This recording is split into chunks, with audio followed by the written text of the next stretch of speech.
Yes, good people, good morning, good afternoon, and good evening. I wholeheartedly offer whatever suits your time zone. I hope you're all doing well. Welcome back to Chelsea Perspective. Welcome back to another Blue Morning show. But today, quite an interesting one. We're going to why, you know what, Graham Potter, was sacked last night, and the rumors that he was actually sacked earlier than that, but it was only public when the club released a statement. But that's by the way, I hope you all are doing well. Sit back, relax, people, and let's get into the show. An interesting one today. And before we do that, I'm urging everyone that usually helps us with live updates as whatever they're seeing out there or hearing out there. Please do not forget to do the same today because I know lots of stuff will keep coming out. We'll talk about them. That doesn't mean they're all the truth. But again, more importantly, let's keep the topics in line. Sit back, relax, and let's get into the show, people.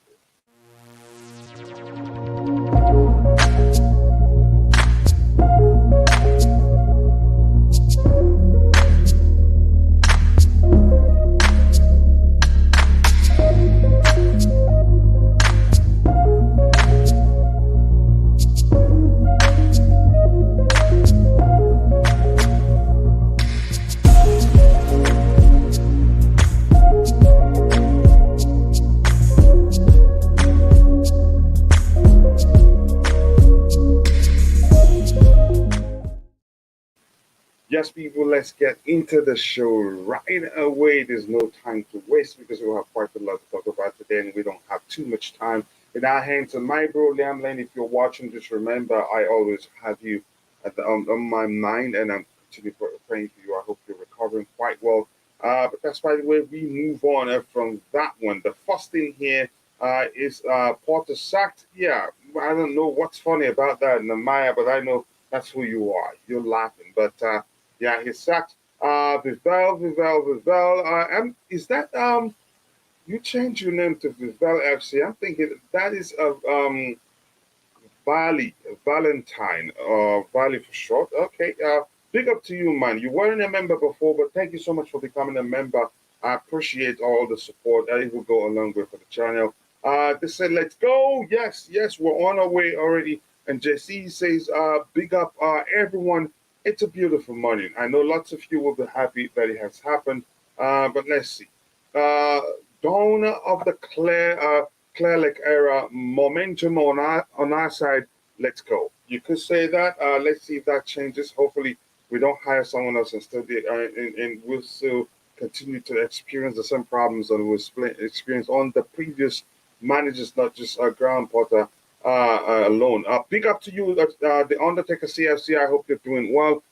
Good morning, Coach. How are you doing? I'm doing much better today. Not there yet because there's still one. I think one more at least, one more procedure at least to continue. Well, more importantly, good morning to you. I hope you're doing well. Uh, uh, Thanks to everyone who boarded the Potter Route Express and those who didn't who those 15 mentioning no names. We have finally arrived at our destination. Yeah, at downtown Sackville. By Potter. I'm not gonna call him the other one. He again. He believed he was able again. He believed he could do well at Chelsea. It didn't happen for him for some reason. I don't know. Hopefully, he learns from it and becomes better. I'd like to see him survive. Maybe he gets a chance at other clubs, but I'm not sure where he's going to get that now. But big up to you, the beautiful game. Nagelsmann is not my favorite to be next at Chelsea manager. We'll talk about the managers one by one, and let's try to keep the topics aligned, please. That will go a long way.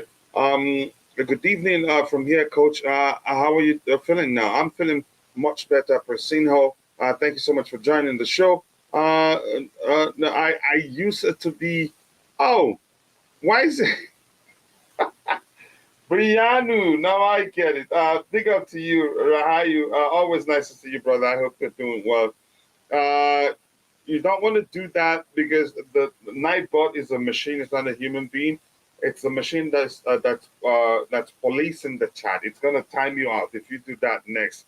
But that's by the way. It was a right decision to sack Potter. Okay. Good morning. Good morning to you too. Now you can support the team. Really. cheer up, coach. I'm not crying. I'm not gonna. It's just that the sort of person I am. I get it. Maybe because I wanted him out, but I'm not gonna go to the extent of rejoicing. Maybe I no. I don't. It's a human being losing his job. I get it. He gets paid a lot of money too, but maybe that's who I am. But that's by the way. Where's all the balloons and dancing girls? You should be celebrating. I knew you were always spotted in. Okay, that's by the way. Big up to you, Roger. How are you doing, brother? I hope you're doing well. Hey, good morning, sir.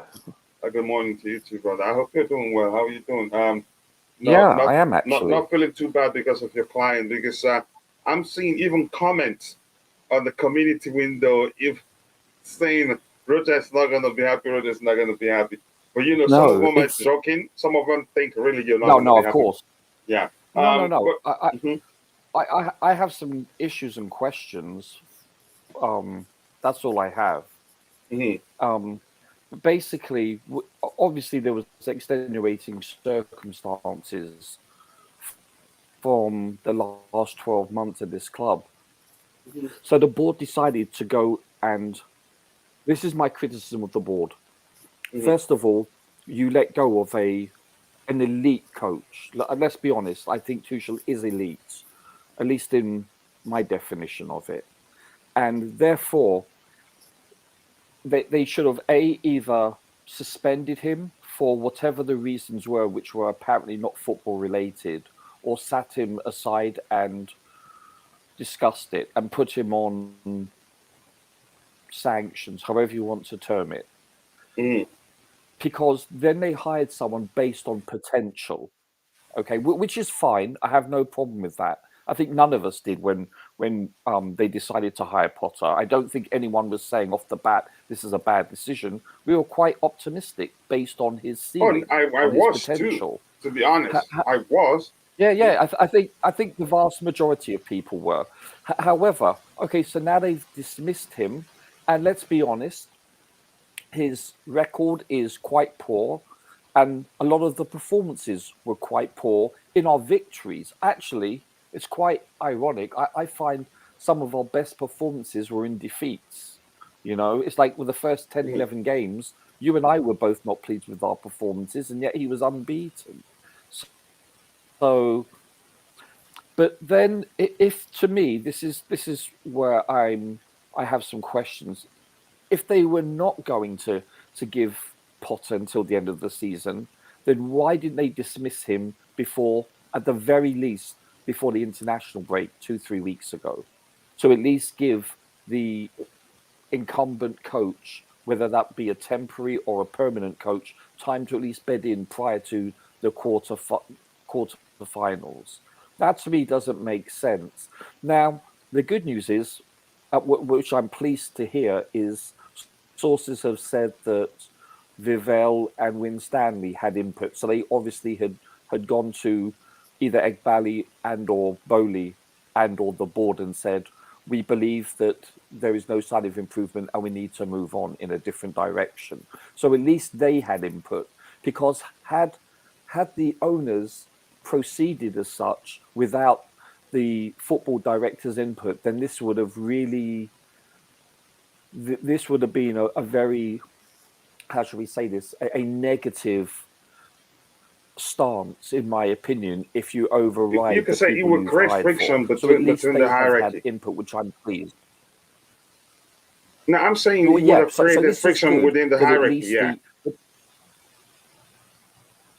yeah, exactly. So this is good that at least the people that were responsible for the football making decisions were the ones that initiated this. That's the good news, because initial reports were that we didn't know who actually did this, but then I think it was James, the English, what's his name, the English reporter that was on ESPN Plus, that is located in London, had reported that from Mhm, his sources. So at least that's credible source, and at least that's reassuring that the football directors have input, and it was initiated from the correct sources. It wasn't a knee-jerk reaction from Bowley or Ed Barley or someone. So that's the mhm. good news. But as I said, my big question is, if they had said this is a long-term plan, and this is a project, quote unquote, then give him till the end of the season and or next season, and don't just say that. Now if we're losing 5-0, 10-0 each game, then yes. But okay, if you're going to dismiss him, do it prior to the international break. That's my only criticism of this. This So should the have been manager done will earlier. have at least that the 2 weeks to Yeah, at the to. very least, do you understand? Mhm, Either stick with him till I'm the with end of you. the season, like you said you were going to do, or if you were going to actually pull the trigger, you should have at least allowed the new chap or people, if it's like a set of coaches that are given this responsibility, time to actually prepare the team. So I think this is my criticism of what has transpired from either the sporting directors and or the board, if that makes sense. That's all I have Yeah, to say. and we knew. I think you could say we knew before time. If they finally decide to let him go, that Vivell will be a huge part of that decision because he'll be the one to say, "I'm not sure where we're going with this," because it's his job to look at the situation and say this isn't really working out. But that's, by the way, is Roger attending today? You could hear him. I'm sure you heard him speak. Now probably you have clarity as to where he stands. It wasn't Potter in, wasn't Potter out. It was just No, being it's as objective as and possible. I will do the Yeah, same thing for the next coach. And yeah. slash, when I say coach, I mean manager or coach, whichever the terminology is. And because I don't like this trigger happy culture that the Premier League has, and specifically Chelsea Football Club has. Hmm. I just don't like it. I would. This is my opinion. Okay, I Hmm. would love for us to have a 5 to 7 to 10 year tenure for a coach. I would like to have stability in a winning way, by the way. I mean, Hmm. it's in a winning way, obviously. I don't want us to have a 10-year coach where we're in the championship. I want us to be winning silverware with someone for long term. That's the ultimate goal, I think, for everybody. And that's what I would like. I would like to see more stability. And I think Bobby and I have said this previously, and I was hoping that these new people, in fact, to be honest with you, once the new owners came in and had said that we're going to build a project, I was hoping Tuchel was with us for the next 5+ years, and that didn't last Yeah, long. I was hoping if anything, if we're gonna have a long-term manager, it was gonna be him, Yeah, but it didn't happen. and our Um, hopes were dashed. Yeah. Yeah, for some reason we don't know, no matter how anybody IQs that. Yeah, Roger is here, and the client is asking what kind of poll is this? It's just that's to show you that not really everybody was Potter out, no matter how you say the situation. You could say 30% wanted him to remain from how many 31 sample. Um, but there's something to learn from the poll, if that makes sense. But thank you, Declare, and always appreciate you finding the time to join the show. Hey, Oh, declare. well, he's there. Yeah, Roger is here. And Coach, I would love to be sacked 1,000 times if I am paid millions every time. Wow, what a way to put it. What is what is right? It was well overdue. Some people see it that way, and I think really I see it that way. But I present my cases differently. That doesn't feel like people aren't sure where I was. By the way, Roger, can I sorry. just say something? I heard reports from, I can't remember which channel it was, that Potter will not be paid the full amount, by the way. He's agreed in principle to as a they agree to actually part ways, but the actual contract that they've come to terms with less amount. So If I that's thought the that case, was maybe quite he shocking. himself at Sorry, one point carry said, on, sir. no worries. Maybe if that's the case, maybe he himself at one point just being objective or being truthful to himself felt like this isn't really working and they see it changing so soon, or they see the fans being patient enough with him for him to turn things around and say, okay, you know what, let's do it. I agree. Let's cut it down a bit. Yeah, give me, and I'll go my way, and I'll support the whole process to make sure it is seamless. But yeah, Roger, you're probably speaking of performance of the tactics, man, and not football. Let's see. I am sure Potter will be fine. Yeah, he will be absolutely fine. Hmm. Certainly. Somewhere there's a circus that needs a clown. Okay, look at me thinking he wrote something really nice. Okay, uh, remove all his posters from the club's playing ground and don't mention his name in the club's history. Oh, good luck. Good luck. Chelsea will interview Poch, Nagelsmann, Enrique, Amorim, who? Amorim, Glacier, and Spalletti. I don't want Spalletti really. Yesterday was my happiest day after the news was broken. Okay, enjoy it. Vivel. Okay. Oh, do I have to sing that? I don't have. How you want me? What tune? I'm not sure how you want me to sing it. But that's by the way I understand. Lawyer are handling the details. Lawyers are handling the details. Okay. Yeah. Get German Porter.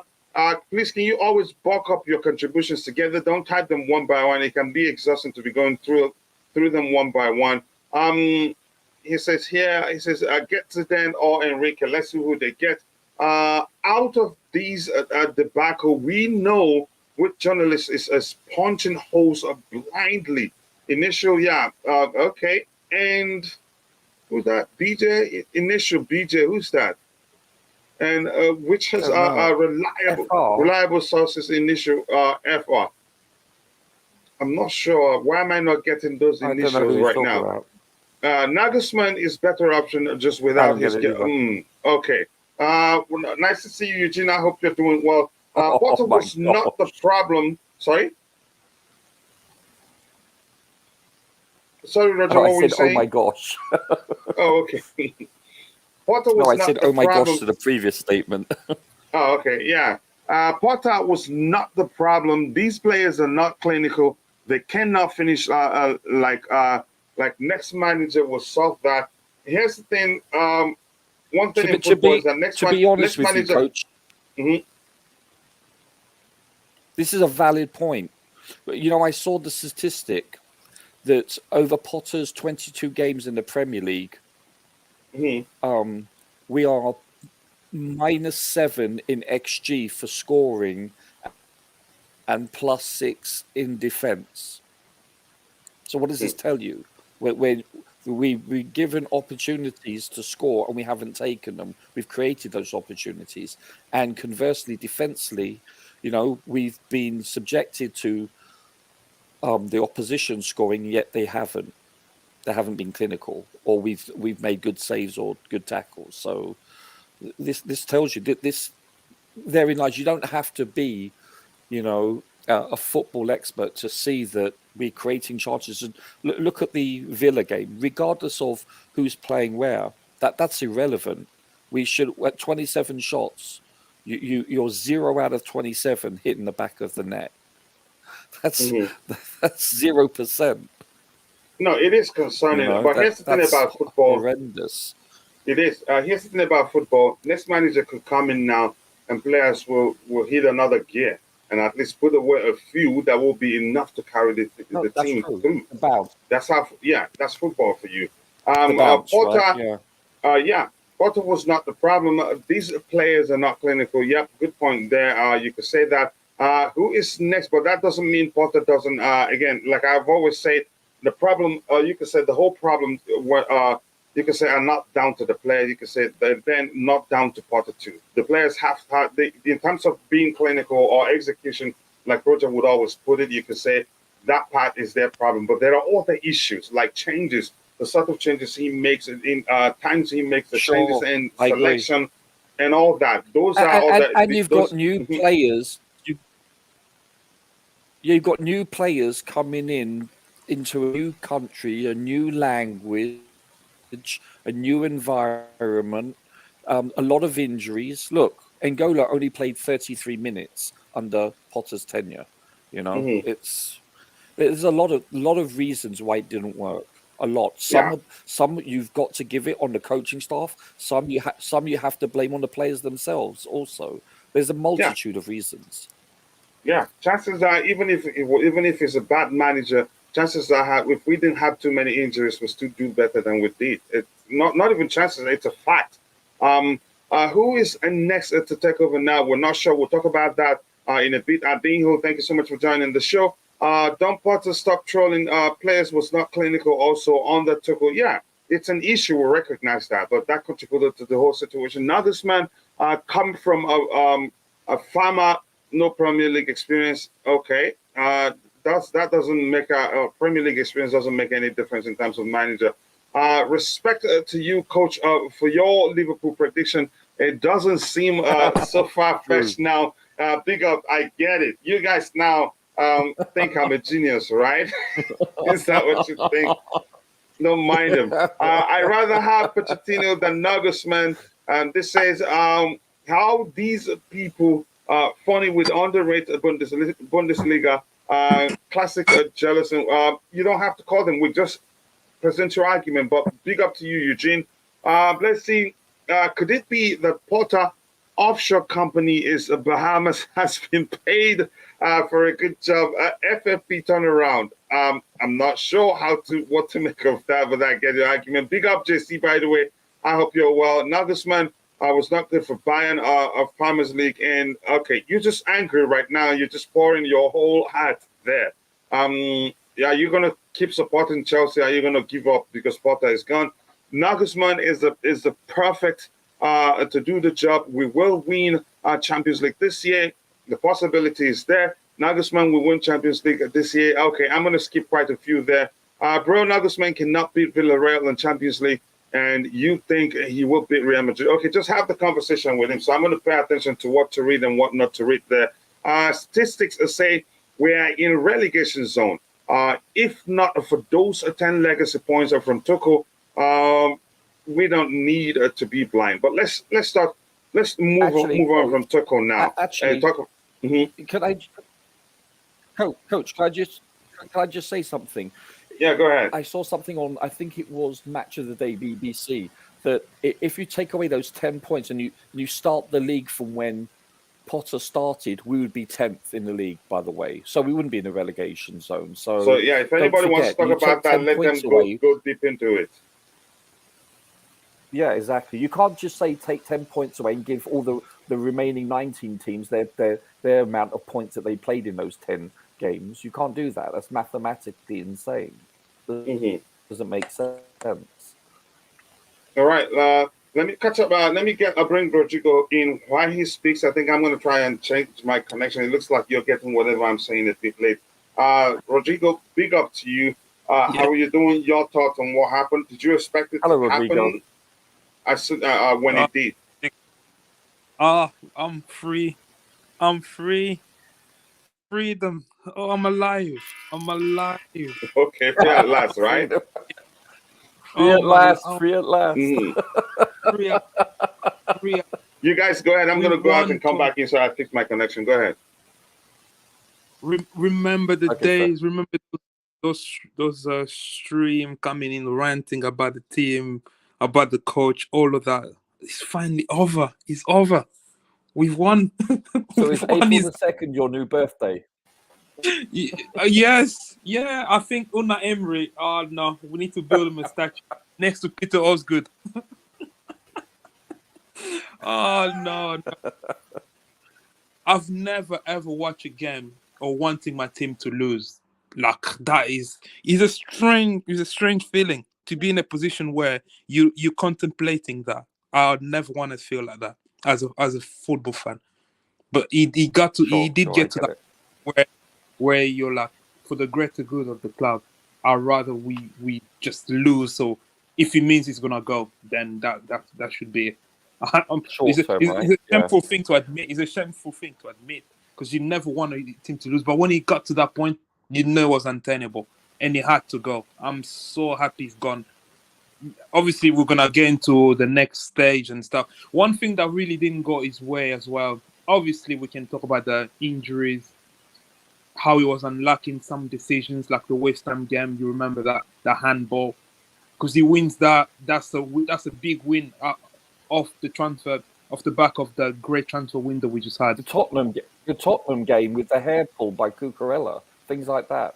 Yeah, Listen, yeah. When a team gets the hair pull incident wasn't under Thomas Tuchel. Sorry, no. The hair pull was under Thomas Tuchel. No, it wasn't West Ham. Yeah, exactly. But when the defender was falling, Souček was falling, and he handled the ball. You know, little things like that can change fortune for a manager. But at the end of the we can't keep saying, oh, unlucky. He was just not good enough in the grand scheme of things. And I think the owners need to learn a big lesson when appointing the next staffer. Is they rush into that first decision. I hope they take the time with let Bruno cook and then get the next person. So overall, how do I classify Potter's tenure at Chelsea? I'll say mediocre. The worst of the worst I've ever seen at a big club. I think he's the worst coach I've seen at a big club in a long time. So I'm thinking, no, I can't think of any worse coach than him at a big club in the last. I can. Ole Gunnar Solskjaer. No. Solskjaer. No, Ole was better than him. Ole, look at Ole's record. Really? Ole didn't have. Listen, Ole. Bro, how is Potter sacked and Rodgers still defending Potter? No, we're having a conversation. Let's let Rodrigo drop. Rodrigo, go ahead. Yeah, I'm gonna finish. Yeah. How is Roger still defending this guy? Yeah, but I said in the last 10 years. No, because facts matter. In the last 10 years, I'll say he's, if not one of the worst coach that's coached a traditional big club in Europe, actually, in a top 5 league in Europe. I can't think of anyone. Didn't Ole finish second? Yeah, Ole finished second. Ole, yeah, Roger. I think you gotta ease up. I don't know, maybe take a little No, holiday. hold on. And why did they finish second? Because Liverpool was decimated with injuries. Remember that? What's Liverpool this season then? What's Liverpool this season then? Hurt too. They got decimated also. Yeah, so why aren't we second then? They have serious injuries and they didn't replenish their midfield. Roger, I'm glad you brought up that point. I'm glad you brought up. This is the most easiest season for a long time to win the title and make top 4. You know that, yeah? And still we're 11th. Really, easiest. Easiest, yeah. If this was any other season, right, would be lower. Take out Tuchel's points that he got at the start too. We are in relegation, and you're gonna try. We're 10. You're gonna brush off second. BBC show. You're complaining about second. BBC let's talk one by one. Let's talk one by one. Facts matter, declared. The BBC showed. Yes. What's it called? Okay. Under 22 games, if the season had started with Potter, we would be 10th. So don't tell me relegation. So that's if the season started with the same win percentage that we have, right, we'll be in the relegation zone.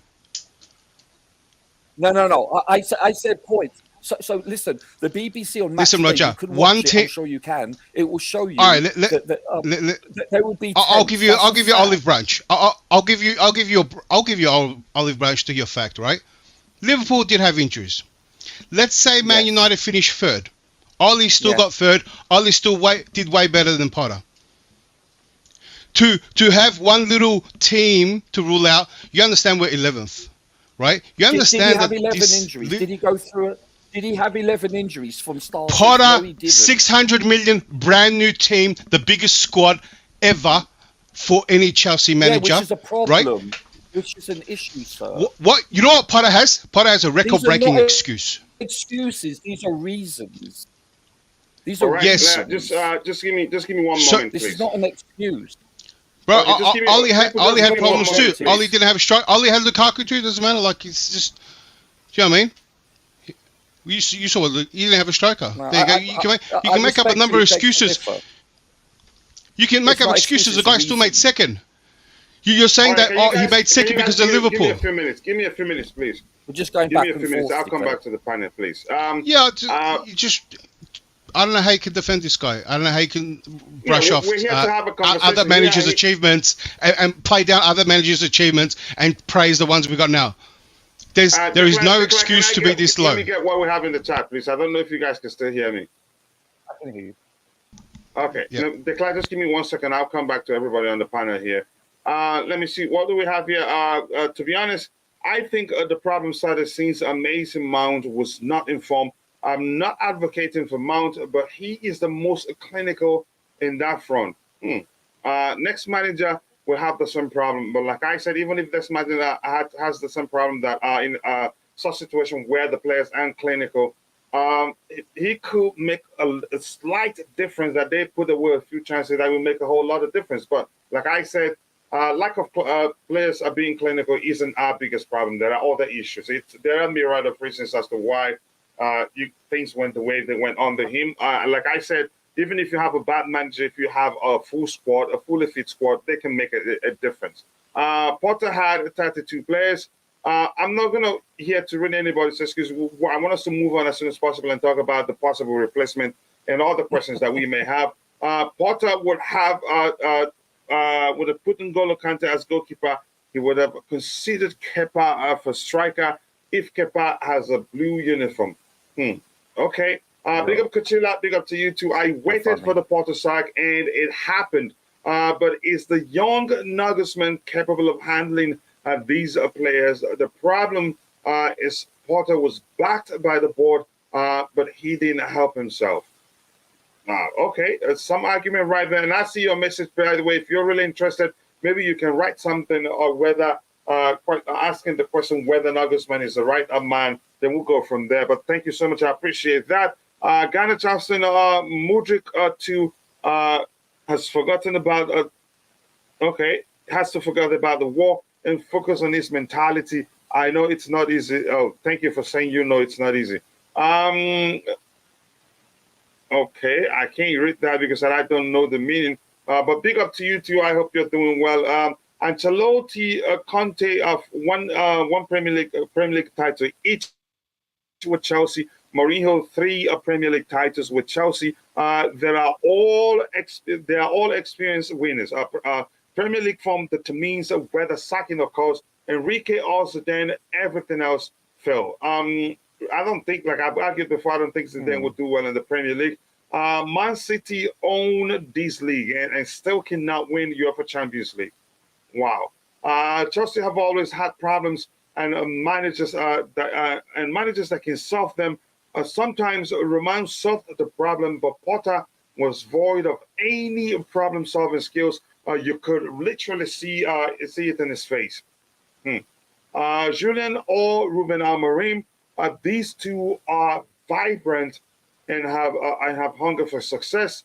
Okay, thank you for saying that. And if you just joined us, if you haven't, please take a second, drop a like on the stream, and also do subscribe to the channel if you haven't. Please slug it out with him. I'm not here to get in your conversation. Santiago, the run guns. I think if we get Enrique, we don't go anywhere. He's won. He's won anything. He's won anything at Barca. Okay. Because a prime MSN. That's his, Messi. What's the other one? Suarez and Neymar. Okay. Suarez and Neymar. Prime Iniesta, Rakitic, Busquets. And prime Dani Alves. They were all old. The Iniesta was on his way out. Dani Alves was in his way out, and they just lost Puyol. And actually, beyond that, I think beyond Barca, I think he's done well with the Spanish national team. Actually, yeah. Obviously, when we get to the candidate, we can talk more about the pros and cons. Yeah. Thank God Almighty, he's gone. Wow, that deep that people has to thank God he's gone. Yes, Rodrigo. Let's see what else we have here. Anything else? These players will sack the next manager. Please just move on from Graham Potter and support your team. It's as simple as that. We have to think Mudrik and Aston Villa fans thank Mudrik and Aston Villa fans for this sacking too. Really? Because had Mudrik scored that goal, you could say it would have made a difference. Okay, actually, that's another way to see it. Coach, I don't think the player power in Chelsea now is as strong as it used to be with the presence of like a Lampard, a Drogba, a Terry, etc. I don't see that to any measure. Actually, I don't see player power right now. Yeah, I don't. I think either it's now. worse. No, I don't either. You think it's worse in what sense? Really? How? Well, when you got an 8-year contract, that's how. New ownership. Okay. New ownership has given players more of a say. Long contracts mean more power for them. Just that Champions League almost Baliashile missing out too probably goes to show that I don't think Potter had complete decision over who goes or not. I think the ownership gives the player more power, and those long contracts justifies it too. So I think the player power will be way worse than where it was. You're coming from. Well, have you seen any player gone yet? If anything, here's how I see it declared. If anything, the long contract gives the club more power. Actually, for instance, you keeping leaving Badiashile out of the Champions League squad. He cannot go anywhere. You can say he will get. It's not Badiashile that was going to kick up a stink. It's the fact that I think negotiating certain contracts that some players had to be in the list. Aubameyang was. I think if anyone is going to kick up a storm and that has experience, it would have been Pierre-Emerick more than anyone. He already has. I didn't see any players. The guy's not even in the country when Chelsea. Right. He celebrated in Barcelona last weekend or whatever. I get it. And we're seeing. But I don't see any players in their body language like. I don't see the whole team, negativity Roger. like we did 4 or 5 years Roger, ago. are you paying attention? For instance, Roger, there's an issue there. 4 or 5 years ago. Yeah, just quickly, Roger. For instance, after he was sacked, what's his name? Zakaria liked to post about his sacking. Also, no one has said anything from the players. Literally, no one has said. Yeah, and they have said anything publicly. But no one ever says anything. But this team had the characteristics of players downing tools. That's your biggest evidence, right? You're going to say against Liverpool, it's probably going to be night and day. That's how much, how bad our performances were. Throw a whole bunch of new players in there, it just got 10 times worse. Yeah, I've seen it all season. I didn't say this against Villa. Players against Villa. Hold on. You see. I didn't finish. You saw a lot of the. Yeah. I saw a lot of the players against Villa. We discussed it. They were really frustrated. When you down tools, you don't get frustrated. You just don't give a damn. These players were giving a damn. Yeah, I don't think so. But there's some players that play and there's some players that won't. What's your opinion? Felix is Felix is frustrated, but Felix is paying for a transfer. Felix is paying for any club transfer, not just a Chelsea one, right? So Felix has his own ambition, right? There are some players that are in for Potter, and they were the players that he played all the time. Players like Mount and Havertz, Sterling, right? There's the players out there that play for him still. That always happens. It's not a complete dressing room turnover, right? I reckon some of the new players are there too. I get it. It gets worse over time, but very early on, it started to twist that way. I'm like, these guys aren't. You have to look. You have to look deeper. When a player you used to see take on other players, or take the risk of taking on the players, or putting the extra effort, or this player used to do this and that, and then when he starts doing everything a bit more simple, right? Let me put that to words. When he starts doing the easy stuff rather than the stuff he used to do a lot more, that's my biggest thing where I start questioning, are these players downing tools? The biggest example I'll give you was when you had a player like Hazard, right? And all of a sudden he's not taking on players and he was passing a lot more. I started to question it straight away. Not tracking back. No, he never tracked back anyway. But that wasn't, Yeah. Some games, some intense games he would, some he wouldn't. He's lazy. I wouldn't take that on board. But the biggest one was when he was starting to not take on players, and you start to think, okay, what is he injured? And then game after game, I started seeing it more. I go, I think he's maybe turned, and some other players started doing it, and then it led to Mourinho's sacking. So I early on said this team had the characteristics of a dressing room that's turned on him. And also, and that helps. You know what? That helps Potter. Like every bad thing I say about Potter, right? He's not that. He can't be that bad. He can't go from what he did to what he did. He can't be that bad unless he got it all wrong. Like what I say, like he went in. His approach was all wrong. I got frustrated early because I wanted him to do the. Yeah, it's possible because he probably went there and everyone hyped him up at his emotional intelligence, and he thought he can get this dressing room and get everyone happy and that, and I think that's what he tried to do. No, I think that he was what I used to experience, right, from a tough coach, right, to a soft coach. That soft coach, right, used to be like, "Hey, coach, can we do this? And can I play here?" And then he goes, "Oh, like, all right, we'll make it. He'll, you want to play striker today? All right, we'll see what we can do," and he'll do it, yeah. Or can I do this? And you start to do favors, and you start to get a lot of things, right? And that's what I think Potter was, accommodating. Right? Accommodating everyone. Hey, I want some more game time. I need this, Hey, boss, look, my contract says bonus. I got a kid on the way. I need can I play up front? Things like that, right? And then compare that to other managers that are harsh. You're not going to say nothing. You can't even talk Rodrigo, to him. you wanted to say something. Did you see? Yeah. Did you see signs of players downing tools? I didn't. I think the only one that could have presented a problem would have been Pierre-Emerick. Yeah. To be honest with you, I think Pierre-Emerick may have been a troublemaker, perhaps, potentially. Yeah, but he may have, since it got to an extent that the club wanted to push him out. Rodrigo, you wanted to say something? I don't think it's just even with Aubameyang. Even with Aubameyang, the manager himself say Aubameyang was in trouble. It was all good. I think he just alienated him, or maybe the board told him to do that. Another big thing is he's been fired. When was he? He's been fired, 15 hours ago? There's not even a single player that came out and said, "Thank you, Gaff." Something like that. Yeah, there's literally zero. No one. I haven't seen anyone. Mount is usually good. He's done. Usually you see tweets saying thanks, boss, and all that. All we've seen so far, 2 players lacking the fact that he's been fired. So that tells you. Is that true? That's new to me. Yeah. Zakaria and Aubameyang. I don't know if this is.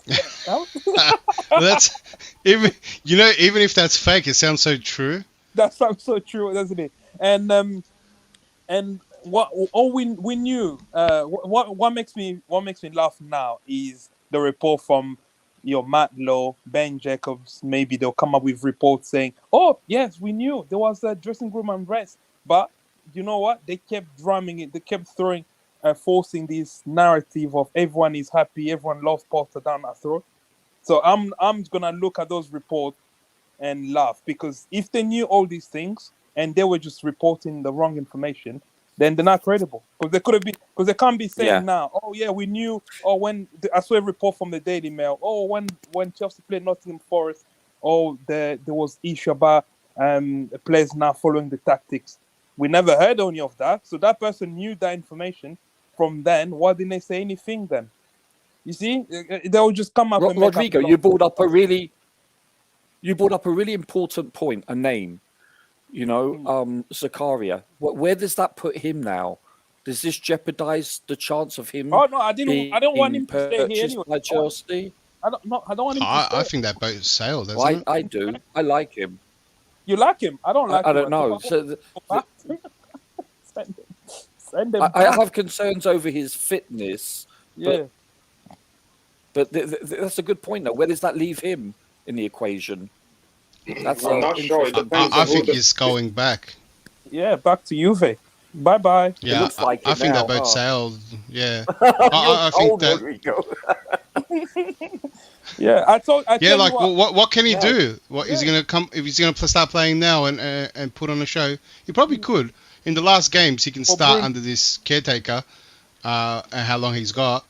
And if Zakaria starts balling out, then they might consider it. I don't know, but I think that's a rare chance. Gentlemen, do you think this Bruno chap is here just for this match, and then just in order for us to actually be able to get a Nagelsmann, etc.? Or I think the new manager will come in before we play Real Madrid. Wolves, you know how it is, yeah? How fate just works. So?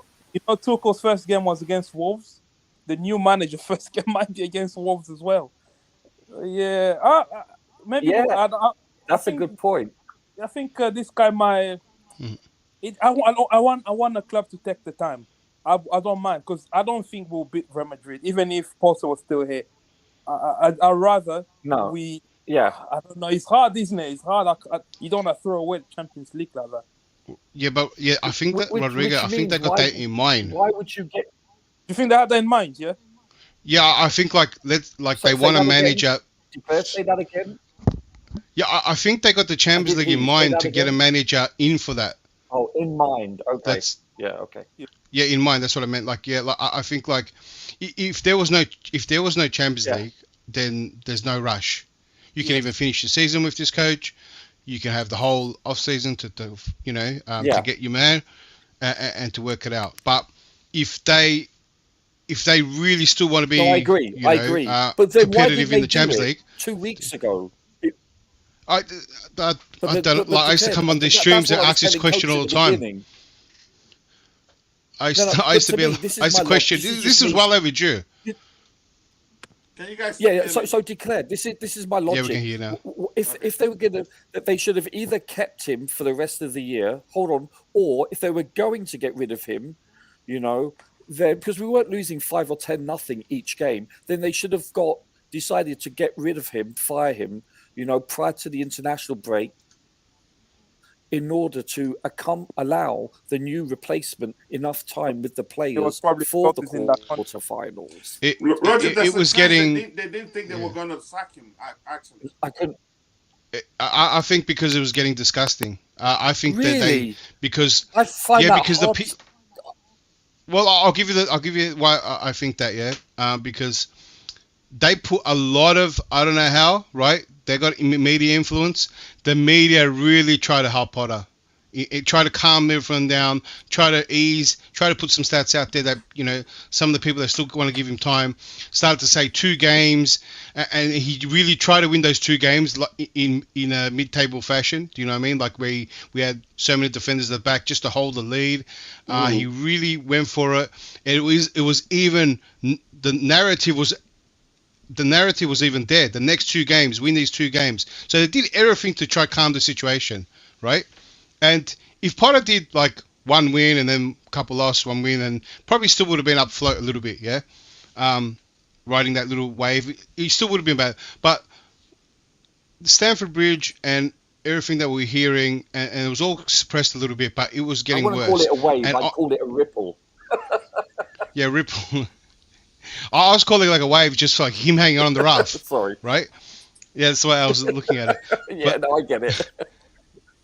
But I think online. Yeah, I was just gonna say that. Yeah, go ahead. Yeah, online was becoming real disgusting.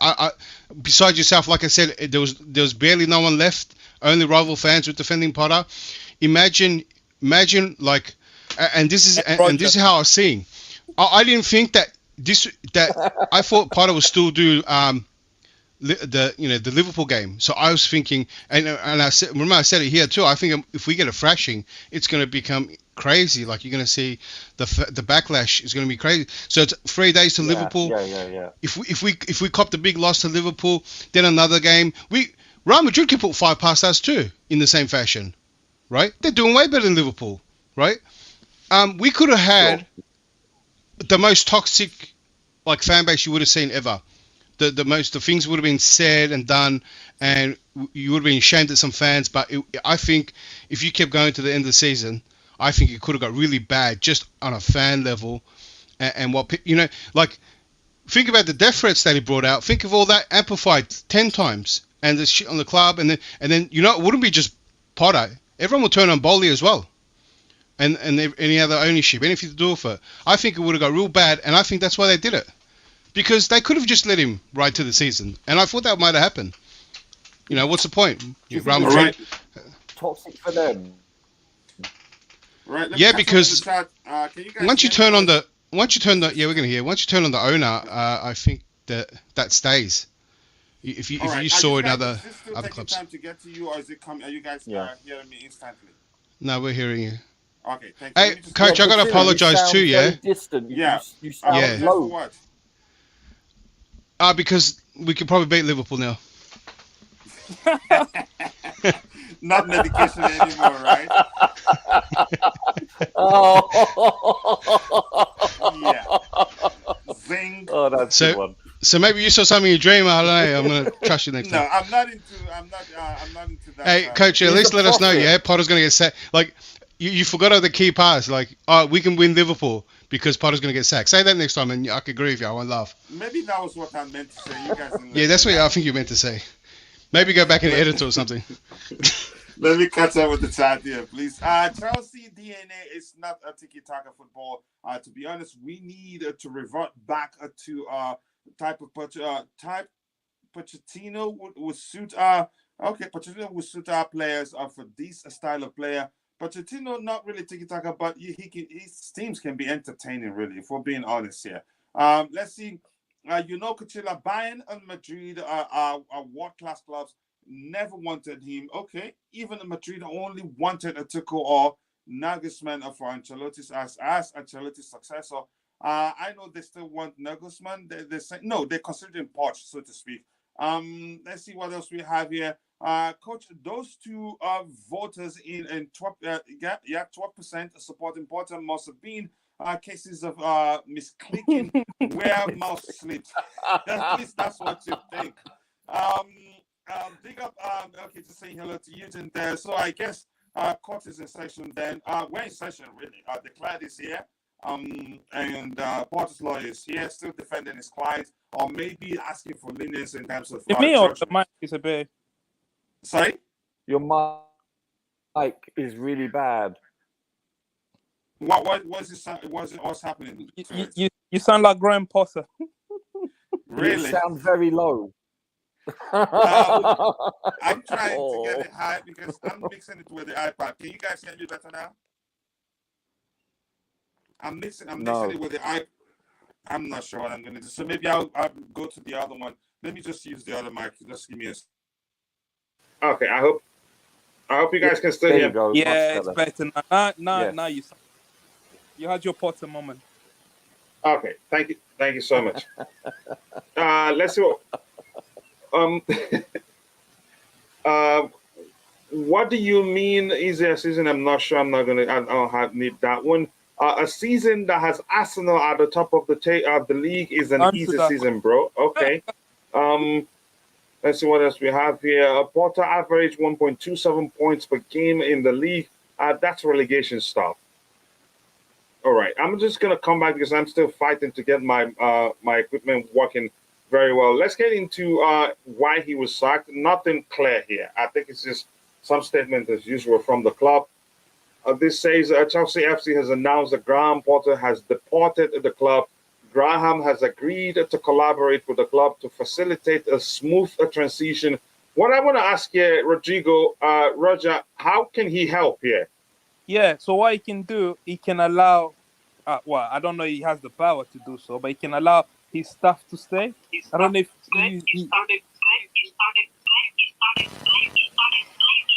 Oh, you've been abducted? Feedback. Go ahead, Rodrigo. I was trying to sort it out. Go ahead. Okay, yeah. So yeah, I don't know. I'm just making this up. Maybe he doesn't have the power to do so. He can allow his staff to stay, or he can report on the condition of the squad. In the meantime, help the new manager. And I don't know. He can do, stuff like that. Hopefully, it's not gonna help the new manager with tactics. That's for sure. Come on, Rodrigo. So just give him extra time to get his things and get out of here. Yeah. So I think he became comfortable, because 5-year contract. Why wouldn't you? You move your bed and everything. Yeah, exactly. Yeah, he needs time moving out. I think it's. Yeah, Roger. How can he help? Really? How can he help? Is he going to be? Do you think the new manager will come and pay attention to him, saying these are the players? For instance, these are the players you should be starting. How can he help? I just want to know. The money. It could be by giving by allowing access to data on certain players or input files, personal notes, whatever. But the club will have that. It could be by not saying anything. Hey, coach, you know how he can help, yeah? It all depends. He can give a tour for the new manager that comes around, give a little tour where everything is, where his office and all that stuff is. That's what he can do. Show him around. Where the supplies are. And who? Yeah, what? This is where the paper clips are. Yeah, and if it's not an English-speaking manager, he can help translate, I guess. I'm pretty sure Potter's Spanish or thing is pretty up to par. Generic PR. I think this is. Yeah, I think it's the money as well. PR. I think it is just PR. It's the money. You could say, it has to be. You could say because it was mutual. Because, like you said, Roger, you said they had a conversation and probably he agreed to something we don't know. I think it was mutual to an extent where they're willing to say in this time. Yeah, they're willing to say in this time at Chelsea, Graham Potter has taken us to the quarterfinals of the UEFA Champions League. Because nobody said anything nice on the club's website when Conte left. Yeah. I think it was just PR. What do you think? Go ahead. Yeah, there was a report that said that they came to terms with financially that he won't be fully paid out on the contract. Exactly. So, I mean, that could mean anything too. He sounds like an amicable. I don't know. We don't know the details of the contract, but he certainly doesn't seem like a jerk or anything like that. You know what? I didn't like that news, right? Because everyone's talking point was when Ruben talks about Potter getting sacked. Everyone was talking about his payout. Remember that was the biggest topical thing about his payout, and that his payout actually could keep him here. That's what everyone was saying. That's what everyone had doubts, and I think they're well aware of everyone's concerns about the payout, and the payout could have been the talking point right now. Right now, we could have been talking about how much they're going to get paid, how's that FFP and whatnot, and that could have been a massive talking point, right? And like I said, these guys, they have their finger on the pulse with the media now. It's very different to how we were before, and they have that report out there that he's not going to get paid all of it. He didn't say how much or what he's getting paid, because instead of 60 mil, right, that he's entitled to, he's probably getting 59 or 55 or even 50. It still doesn't change the talking point, but the talking point is negative and leads to other negative talking points. The control. Control the narrative perfectly. Yeah, that's it. That's what they want to do. And so they put a news out there with no facts, nothing. He's not getting the money. He's not getting fully paid. He could get from anywhere from 1 mil to 60 or 59 mil. Like, there's no facts to it. That's why when I hear it and when I hear no number to it, I just, this line of thinking is what I thought. And there's also a chance that they're now able to part ways with him because he agreed to take not to take everything they're supposed to pay him if they sack him. But coach, is it a massive difference if he took 50 mil, for example, like I said, than 60 mil? It's still like it doesn't change. It doesn't change the narrative if he took 10 mil less. It's still a massive payout. It's still a massive mistake on what's happened. Do you know what I mean? And mind you, and to add to all that all falls on Bolly. It all, it just falls on his mistake that we wasted 50 mil or whatever. Like, think about it. If you're in Potter's position, and you're entitled to 60, and you're leaving the job, you're not you don't owe Chelsea anything, right? Exactly. And you won the lottery. The guy went from, what was it, 2 mil, 1.8, to 13 and a half mil, right? For 5 years. He's never going to get paid that again. I honestly hate talking about salary aspect because I don't understand what. No, what I'm saying, coach. Really. I'm talking about. No, I'm just saying the increase in salary from how much he was earning to becoming the fourth highest paid. I'm talking on a personal level, like on a personal level, like this could happen in your lifetime. That type of increase can happen in your lifetime where in one job, like you were getting something from a job and you got offered in another job on a temporary contract, right? That was 10 times your salary, right? And then you didn't have to work the 5 years. You only worked 2 years, but you make a choice where you're like, well, you put me in the mindset here. I thought I was going to get 5 years of this money and I would have bought a house and so on. And now why should I take less? Now, if you're Potter, that's what I'm trying to get everyone into the mindset here. If you're Potter right now, and he's never going to see this money again. I don't think Potter's ever going to be paid nowhere near this money again, right? He's going to get. He's probably going to get more. Yeah, he's probably get more than what he got at Brighton, but he'll probably never get these heights again. So why would Potter all of a sudden just go, you know what? I'll give you a discount. He's so, you know what, Potter is so happy now. He's walking away with big money that he's never thought he'll never get in his life.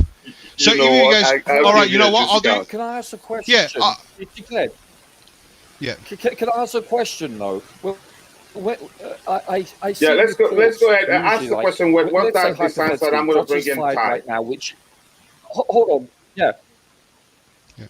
Sure. So when a manager / coach is fired, they get their package, they get paid still. But however, when they start a new job, then that club that fired them is not responsible for paying him anymore. Yeah. So therefore, if Potter, let's say he's getting $5 million a year, okay, hypothetically, let's say Leicester hire him, that means that we're not liable for paying him anymore, correct? Yeah.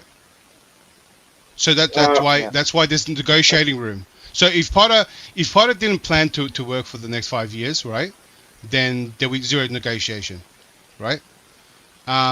Exactly. If Potter, that's how it's negotiated. They're going to be like, we'll give you this much, and you can go work straight away. You know, like let's say even Chelsea got a whiff that Leicester contacted Potter already, right? Exactly. Hey, we'll give you, you know, 10, 15 mil, and you can take that Leicester job straight away, right? Now that's why there's negotiation. That's the road I was going to go down. But he wants to coach again. Yeah. Yeah, but what does what is killing Rodrigo? So was that statement.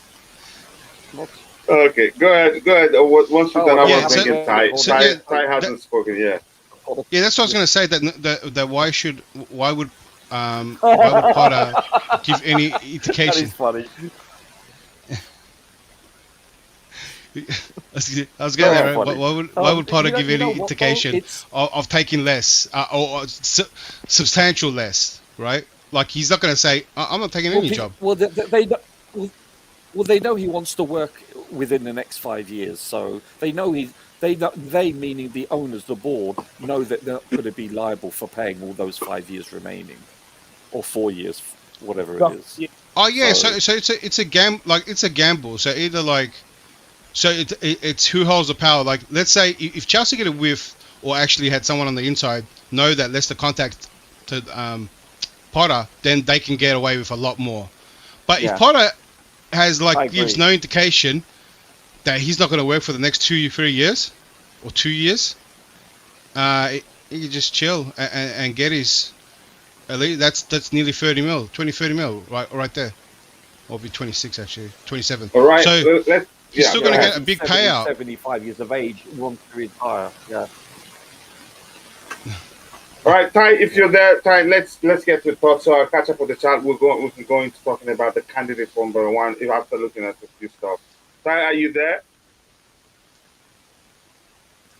Ty, can you hear me? Okay, I'll keep reading if it comes back. If not, we're going to talking about the candidate.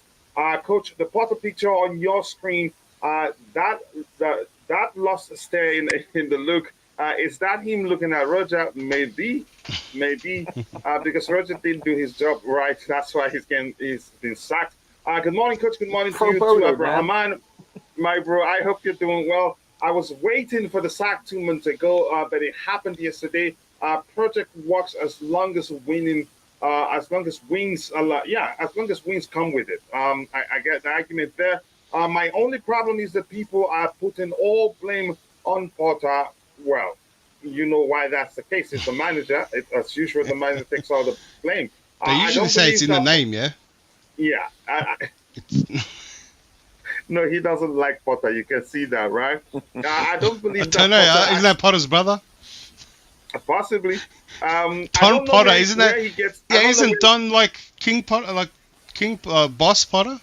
Yeah, he's done something like that. And I don't know where he gets pictures of Potter wearing club jerseys. I don't believe that. Yeah, I don't believe that Potter asked this players, okay, let's see what we have here. No more projects. We need success now. We are a club. You think Man City or Real Madrid need time to succeed? Okay. When Tuchel was sacked, we were all told to move on. So now I am giving the same advice to all the Potter teams. I've moved on even before he was fired, really, because I knew it was going to happen, but when I wasn't sure. What a day, Martin. Oh, I hope you're doing well. Thank you so much for finding the time to join the show. I'm going to skip quite a few there. Are you blind? Iniesta playing very well in 2015. Okay. Big up Kachila. It's been a long. I'm back with a bang. Oh, you are indeed. Let's focus on hiring an elite manager. Prince Mohas, I hope you're doing well. Yeah, and Iniesta. Okay, you're having a conversation there, so I'm not going to get into it. We need an attacking coach, not a defensive one. Potter wasn't defensive. We have a lot of attacking players. We don't need a back three. Okay, that's where you were driving at. Coach, now that we are expected, now that we are expected a no manager bump in performance, Arsenal must be concerned of 5 points lead with games against CFC and City to come yet. Yeah, I think Arsenal are going to bottle it, and I'm quite sure. I've been saying that for a while now. They will bottle it. Just remember, I told you that this is not medication speaking. That's me speaking. We need to trim the squad. You think? Okay, let's see. Hi, coach. Remember, I was asking you, days ago, if Potter was still our head coach. It seems like Todd Bowley was listening on that day. Okay. If that's what you think, let's see. Nagelsmann is perfect modern coach for modern football, and there's no one better than him now in this for this project. Let me just mix it up a bit. I'm struggling to put everything you have there together. The New York guy, big up to you, Keshawn. I hope you're doing well. I'm very happy to see. Okay, Ibrahim. I don't know what you mean there. Potter couldn't handle the scenario in front of him. There was a lot going on. I believe a lot of managers would have struggled. Wow, would have trouble too. Okay, Potter was in over his head. That's so American there from an American brother. Mudrik send him a message. Did he really? Yeah. Okay. Nagelsmann would not play with Zakaria. He prefers a different modern midfielders. Probably, maybe Potter's approach to preferring CMs rather than mixing up with the CDM to balance things up. Okay, let's see what we have here. Apologies, guys. Everybody, I'm going to skip. If I have read your comment, then I'm going to skip your subsequent contributions to get what I have from few people there. I read a report somewhere that a board had a meeting yesterday together with Potter, and Bowley was happy in meeting on assessment of participants on chances of winning Champions League. Did Potter say we can't? Some question there. No, I don't believe that. I don't believe they had the meeting and Bowley was happy. If anything, during the game, he left early. I was hearing. I'm not sure, but I'm not sure what to make of that report. I don't believe that this report. Sorry, go ahead, Rodrigo. I don't believe in any of these because they had this. If it's true, they had all these information sitting on all. This is gold dust. Imagine you're the first one to know all of this. No one reported any of that until after the fact. So I don't believe any of it.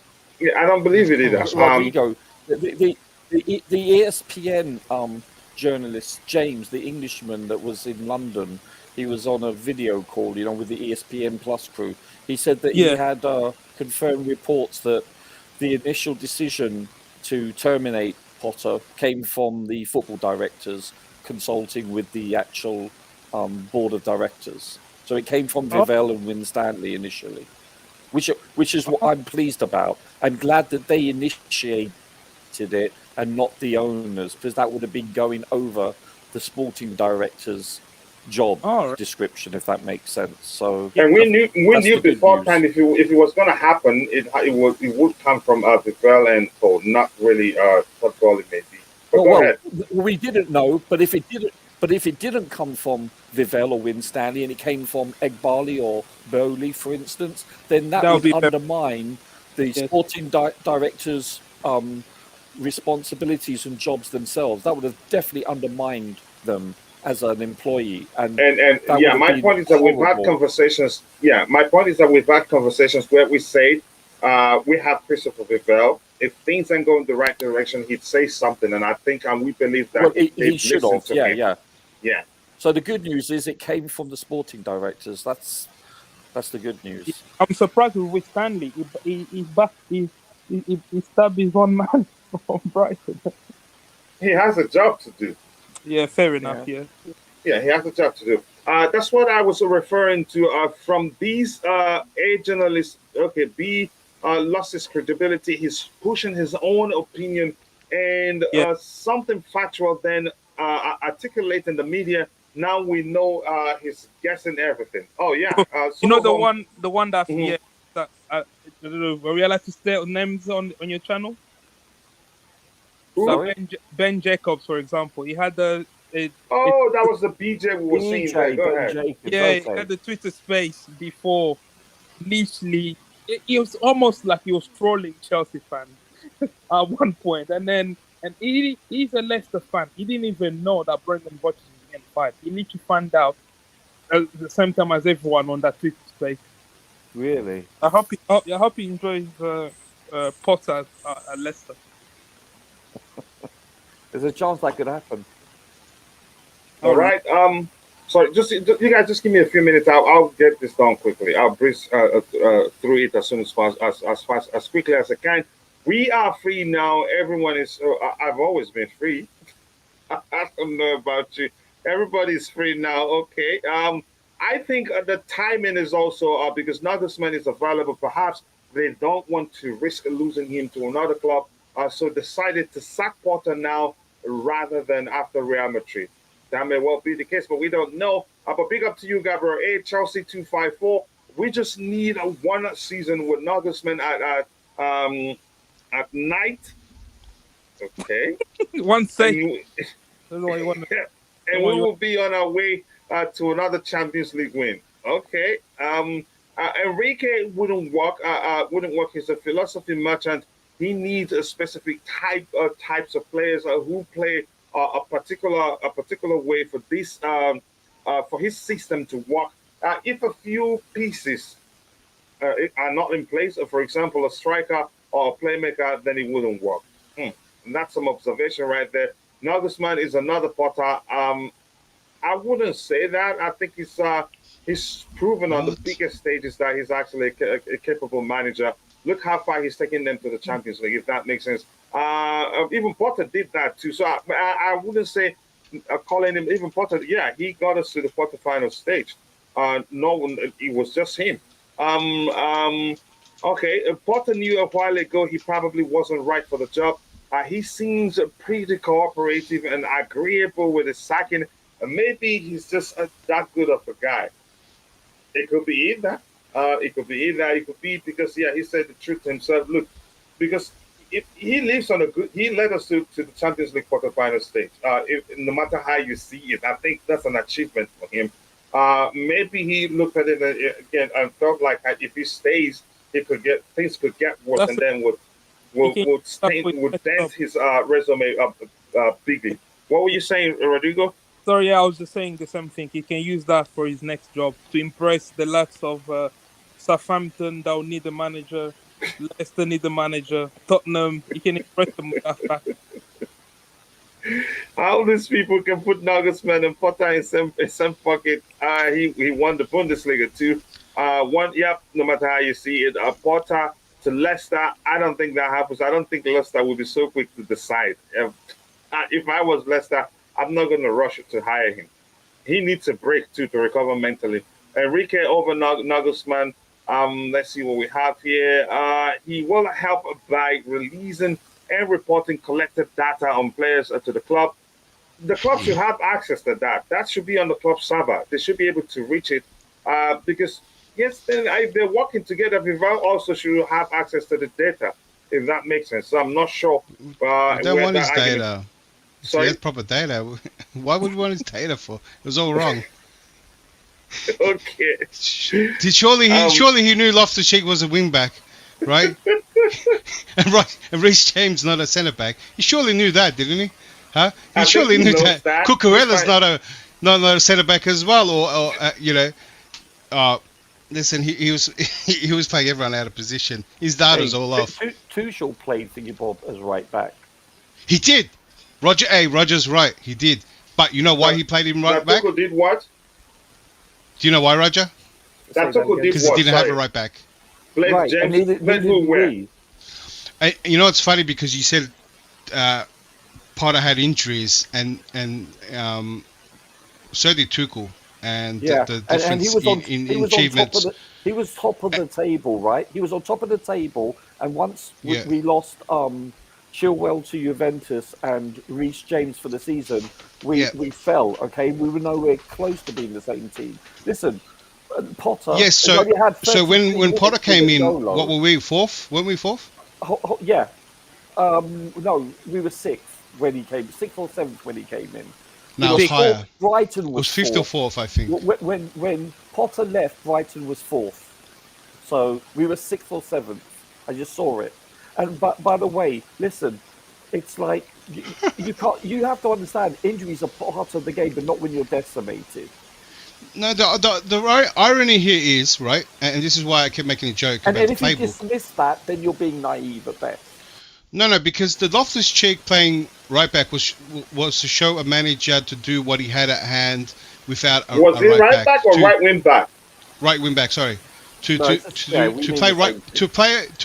a player that is not his role and adjusted to keep the same system. That's what Tuchel did. That day he made Loftus-Cheek and he changed the wing back role to tuck into the midfield. Exactly. Yeah, and that's what he did. Now Potter's like, I seen this because he found this playbook, and he copied it exactly. But I have to be honest. Potter used to do that at Brighton too, playing wingers in the wing. No. He never. So let me ask you a question. No one. Listen. Let me finish the point. For anything. No credit. I don't give him zero credit. Wow. Nothing. That's your right. Yeah, that's your right. He was a cooler. Go ahead. He was a cooler. He was an anchor. He was holding everyone back. That's you can't. What are you going to get credit for? What I'm saying is that to play this three in the back and what the wing back role is, no one will ever give the role of what they gave Loftus-Cheek, right? Because it's hindering the role. But for us at that moment when Tuchel did it, right? It was to keep the system going because we had no wing back. But Potter did it, but right? Because he wasn't leaving him out wide like a prop. Potter was leaving. No, he changed the role completely, but not for the better. Just so it can work. Now, and Potter did it and won off it and kept doing it. Did it to the point where when you got one of our best players who plays in that position, who's the most effective in that position, and to not play him there, Potter was playing on superstition. He was playing on he was playing on belief. Something that's not real. That's what he was believed. He goes, I couldn't take this guy out. Listen, I'm old enough to realise, and I respect you, but I'm old enough to realise that if we're having an objective conversation, but you're not willing to give anyone any credit for anything, then it's end of conversation, in my opinion. It's like, why? I could bring you 2 + 2 = 4, and you'd say, no, it's 4.1258 recurring. So it's pointless, mate. It's pointless. Next All right, bring your facts. Just hold on a bit, guys. Just hold on a bit. Maybe that will help also die down the temperature. But just give me a few minutes. Yeah, no, I know what's fine. Temperature. I don't think that's a good statement to say, because I brought in facts and believe everything. You said, all you asked me was, do you give him any credit? No, give me some points, and maybe I disagree with him. You only said that because I gave him zero credit, and because you believe that if you believe I'll dismiss any point you made. I can bring up so many points that this guy's been negative. Potter hasn't done anything positive. His interviews were bad. He couldn't get a starting lineup. Okay. What? End of conversation. So, okay. I'll ask you, Roger. What has Potter done that was positive? Because I'm telling you, this manager's going to go down. Hey, declare, stop being a bully. No, but let me make this point. This manager. You're asking the all right, can you hold on? Can you hold on, guys? Yeah, but the question has an extension to it. Declare, can you hold on? The question has an extension. I'm going to make this statement, and then I'm going to mute my mic. Potter is going to go down as the worst negative manager, not only record-breaking, but the most expensive manager. 60 mil payout plus the 20 mil. This guy is going to be nothing, surrounded by massive negativity, right, in the stats that he has broken. He's broken every negative stat, and you want me to give you credit? You tell me, Roger, right? What is he credited for? What he's going to be remembered for? You don't have to if you don't want to. Please, I want to ask, declare, have you dropped? Unbelievable. No, he's got another 10 minutes soliloquy. Can you hear me, Declare? Are you there? Yeah, I said that, and then I muted my mic. Okay. Oh, yeah. Thank you. Roger, just give me if you want to respond to that. Just give me. Let me catch up with the chat, please. We've left them alone for long. What do we have here? And I'm not sure because I've read that. Big up to you, Tabelho. I hope you're doing well. Thank you so much for finding the time to join the show. You have Coach, can you tell him to change that? I don't trust this guy. So when he start back to Burgo, change that profile pic, please. He's gonna jinx my place. Please. I don't trust this guy. I don't trust him in that. The type of turnaround he went from being Potter's biggest defender to his wow. I'm not gonna say that, but much love to you, Tabelho. Profile picture, man. Please. Yeah, pull like Zachary or someone like that. I hope you're doing well. Big up to you. I agreed to help collaborate. He doesn't have a choice. I think he has a choice. He doesn't have to collaborate on what level. Like I said, I don't want him, like Rodrigo said jokingly, and you know that was a joke. We don't want him showing the new manager tactics and all that. If anything, I'm not sure what sort of thing he's going to help with, really. Maybe, I'm not sure. I don't want to be funny and all this. It's just PR. It just doesn't make sense. Former Bayern Munich manager can do the job. Okay. Bring us, please. Good luck. Who says that Emma Hayes would not have done a better job than this rubbish we suffered on the GP? I don't know. There's no telling. Everything is in hindsight right now until it happens. Financial compensation package states that in Bahamas, we paid 15 million for the fantastic PR job. Okay. I'm moving on from that one, JC. Not much respect to you, but I'm not into reading that sort of thing, really. The move Bali made wasn't a bad one. It just didn't pan out. You could say that. Not everyone is going to work. Yep, and you don't know. It was a risk, and the risk didn't work. I knew you were saying pan out. Jose shouldn't return, please. I don't want him to come back either. So Sanya, my natural brother, always nice to see you. Olua Shunfumi, nice to see you. Thank you so much for joining the show. Good morning, Coach. Welcome back. Have some wine for the sack. I'm not going to do that. I'm glad he's sacked, but I'm not going to go to the extent of celebrating it. I woke up extremely happy. Okay, good. Big up, Kachila. One big up to you too, Anumba. I hope you're doing well. It's Chelsea was a mistake.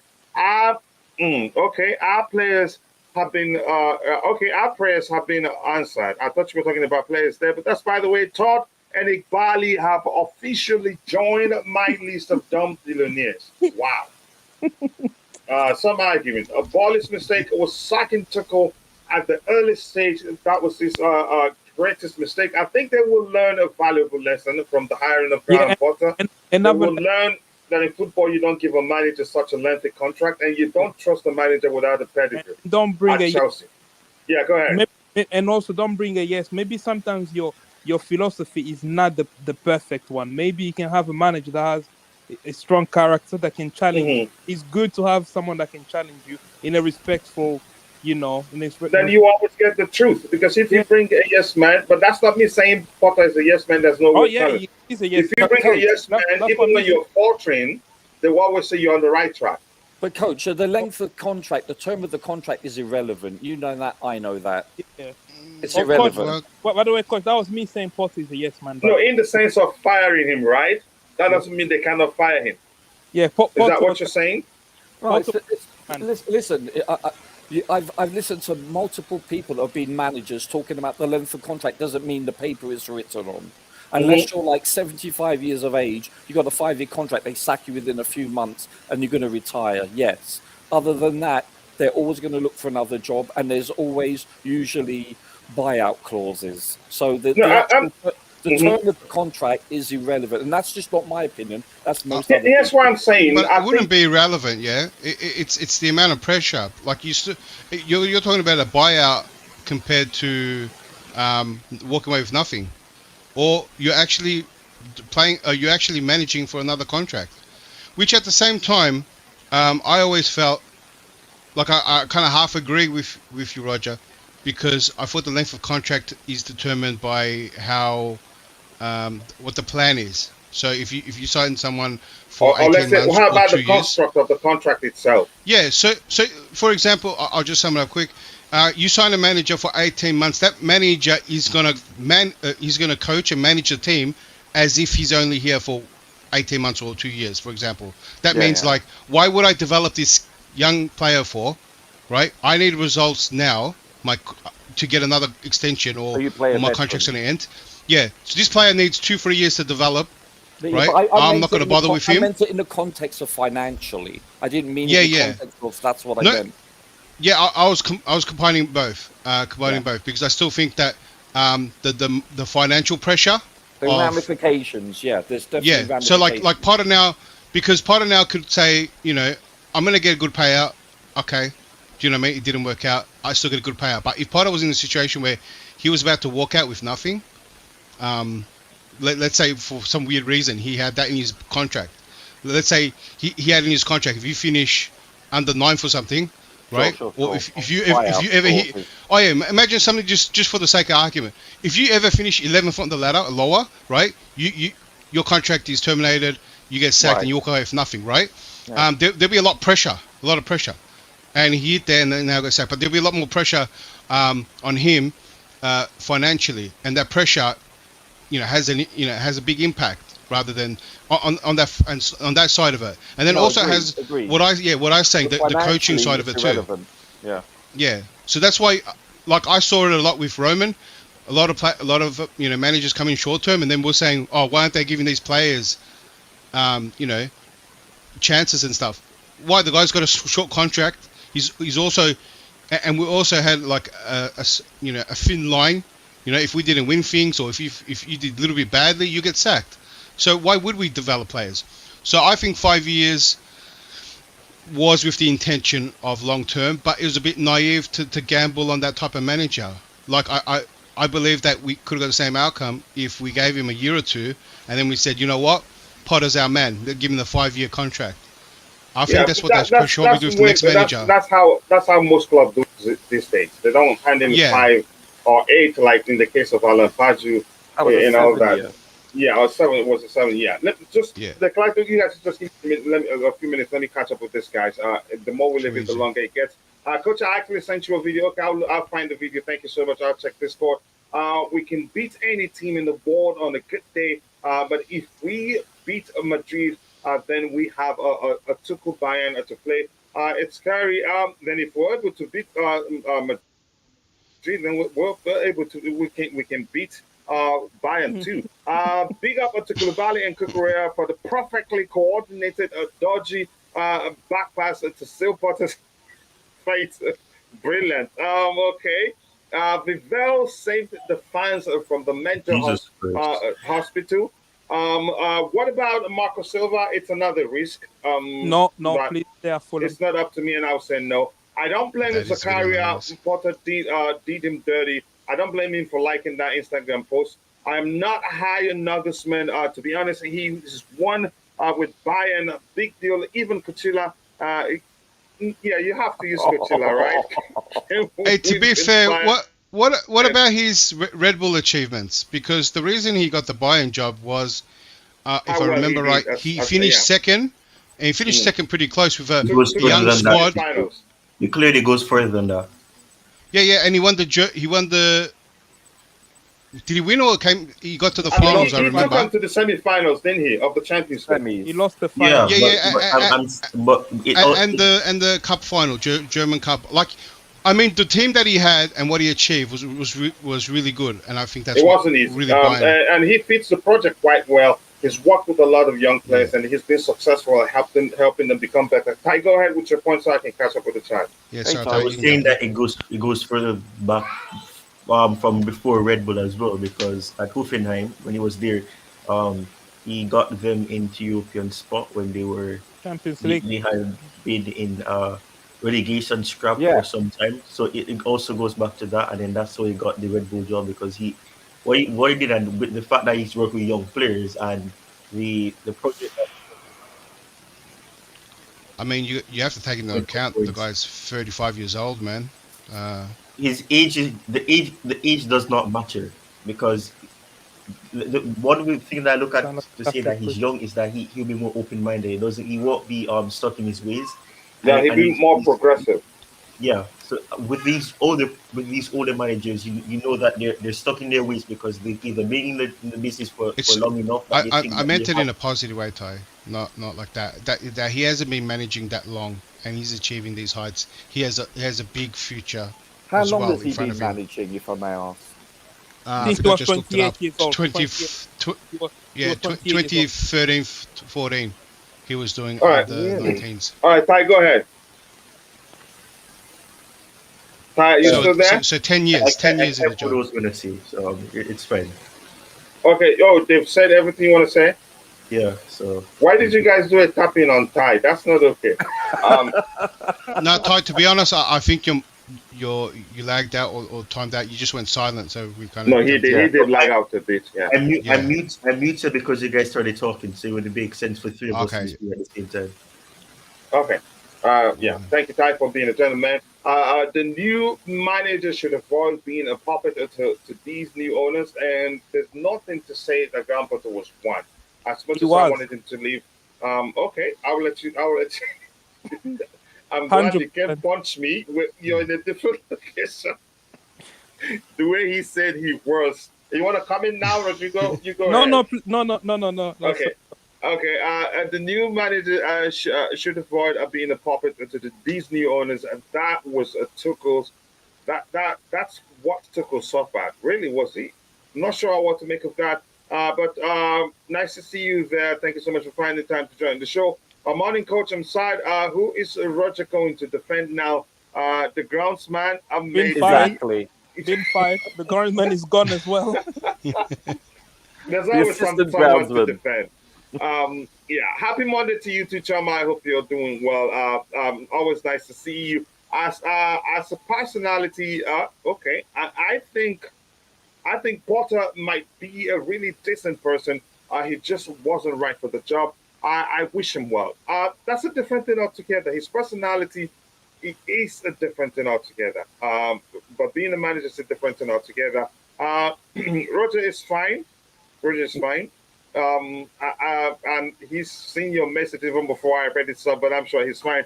Enrique is more flexible than people give him credit for, based on what they see with the Spanish national team. But a philosophy is what Chelsea needs because we lack identity and leadership in our direction. Maybe that makes a whole lot of difference. Yeah. Are we going to talk about different candidates? Yeah, we will. I'm going to scroll to the very bottom in a bit. And apologies to everybody, especially the members. I'm going to skip lots of the comments here to go to the very bottom so that we can go into talking the candidate before time. We're running out of time. Zidane will bring so much of professionalism and respect. Respect, more importantly, because he's managed some of the biggest names in world football. So I agree with you on that one. It's the data. Okay, the data. How Graham Potter is going to help. You could say declined. Okay, declined. Go easy on the panel. They're still in denial. I think his phone is helping him spell. Who's the interim coach? What's his name again? Spanish name. Bruno Saltar or something. Yeah, he worked on the Potter too, right? Yeah, he's a guy. You remember when Enzo was introduced to Chelsea and he was showing him around? He's a guy that was translating. He was also at Brighton as well as a player. Yeah. Sacha Baron Cohen.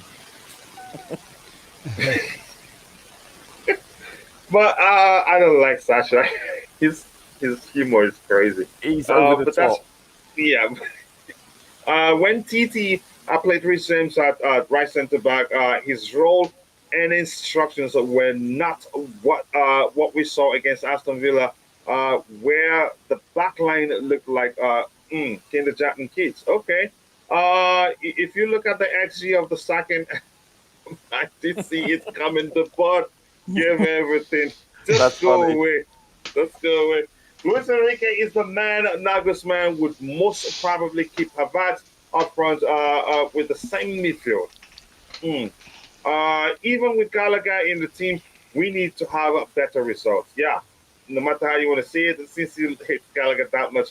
All right, coach and panelists, I just fact-checked Roger. and it is factual that when Potter took over, we were sixth on the table. Exactly. Okay, thank you. Roger will say here. I agree with Declan. Everybody agreeing with Declan.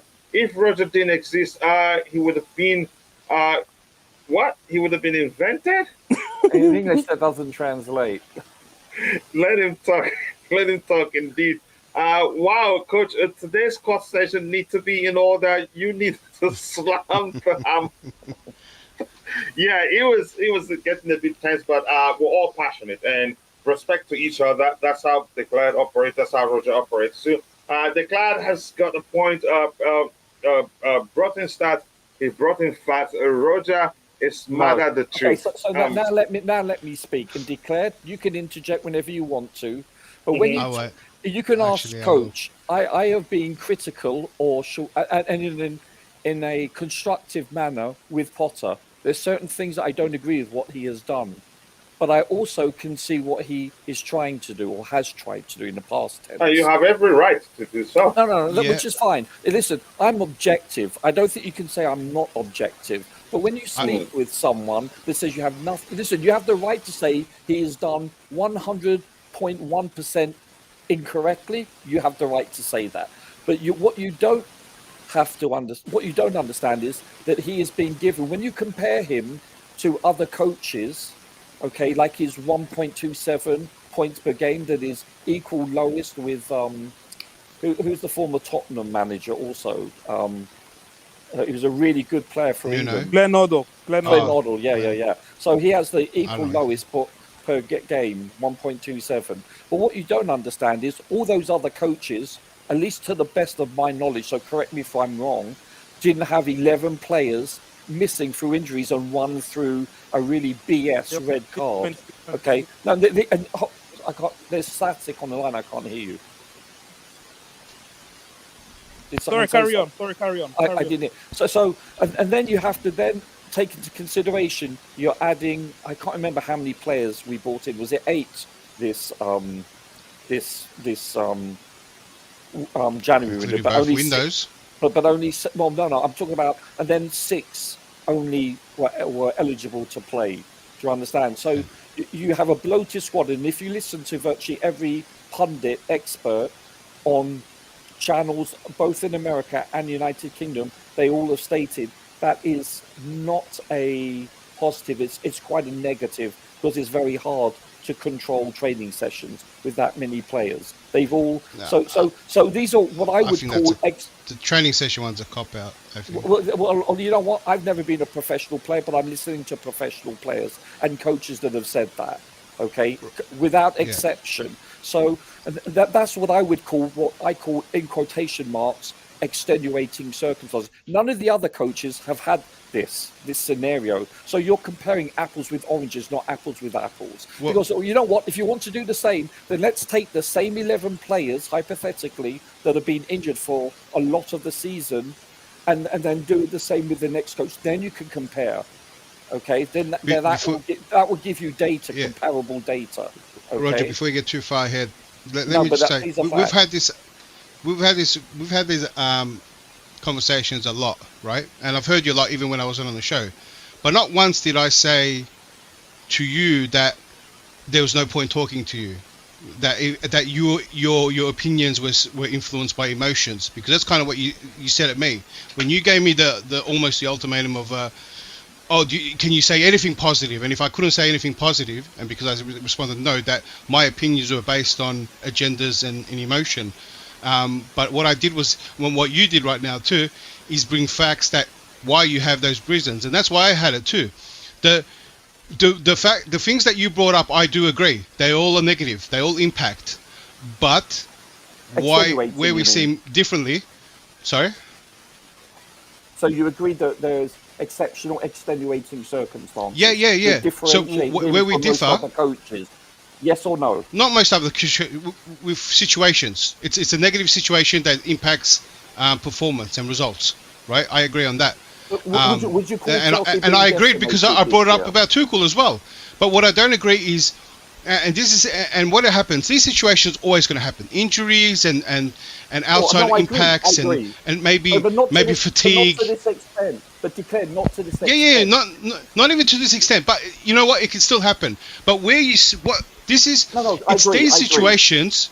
Yeah, it's these situations, and these situations are good in a way, Roger, because it's these situations that actually show the good manager's attributes. Because if a manager walks in the team and they're all playing well and they're already playing this football, you never see a manager have a massive impact because they're already playing great and they just continue to play great, and maybe you didn't have an impact, right? But it's in bad situations where you see a good manager come out, and in this bad situation, he just made it worse. In every bad situation you brought up, he made it worse. I ask you a question? I can understand. Will Arsenal, I'll just finish it. If you take 11 starters from Arsenal, how would they do this year? Obviously, it's not hypothetical, so we'll never truly know. Yeah. Would they be able to be where they are right now? No, they wouldn't. But it would be included a factor. But if Arsenal, I think we can say the same. What I'm saying, Roger. One exception, possibly. I'm agreeing because their squad depth is very deep. Yes, but we had depth as well. See, the thing with where we differ on that point is that I take into account these negatives, right? And I take into I just told you is that where I was this is where I started paying way more attention because we're in a bad situation, and this is where I look to the manager and what the manager can do in a bad situation, right? It's kind of like how we brought up with Tuchel and the off-the-cheek thing, right? That was a bad situation, and that's what Tuchel did. This is where we see the manager's quality. And what Potter did in the bad situation was make it worse. So I would have gave Potter all this leeway, but to finish 11th, to finish this far, to see the performances haven't been well for a long time. So I gave him concession, but this is beyond his concession. This is worse. This is like if everyone was playing well, right? That we'll still be doing bad. This is almost like the leeway that I've given him. He's gone beyond it. There is no reason to finish this far. There is no reason to have and you know what? When he does have his players and what he does with them, it's all wrong. He's even when he has a chance to do something, they've come off all wrong. So I take into account when we had all those injuries. I'm like, let's see what he does with these type of players. Those players didn't perform, or his tactical approach to the game wasn't even right. So that's what I'm getting at is that I took into account those bad situations, and he still got it wrong.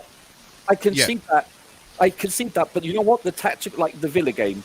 I'll be very brief, Coach, but this past Villa game was irrelevant. You know why? Because we had 27 bloody shots. Whether we got the tactics right or wrong were irrelevant based on the fact that if that was the case and we didn't create hardly any chances, then I would say, wow, yes, checkmate. But we created 27 bloody chances and we couldn't even convert one. But they weren't 27 chances. Like I look at some of... we had 27 shots. Yeah, but they weren't 27. Like one of them went out for chances. Yeah, 27 shots. One of them went out shots. Then I apologise, shots to be pedantic. And one of them went out for a throw-in. Come on, it's like there was no composure. No, that's what I'm saying. And every single. All right, let's move on from this topic because I need to catch up. We haven't even talked about the candidates, and we don't have too much time. I want to quickly add this. Roger, you were there before the game, yeah? Hold on. Okay, you have 5 seconds, then I have 5 seconds. Sure. I just want to say, you can listen to every single professional expert that have played in the World Cup, that played at international level. They will all say one thing. They've always said it. You know what? You cannot blame the coach for execution. That is a fact. That is a fact. But you heard me before the game.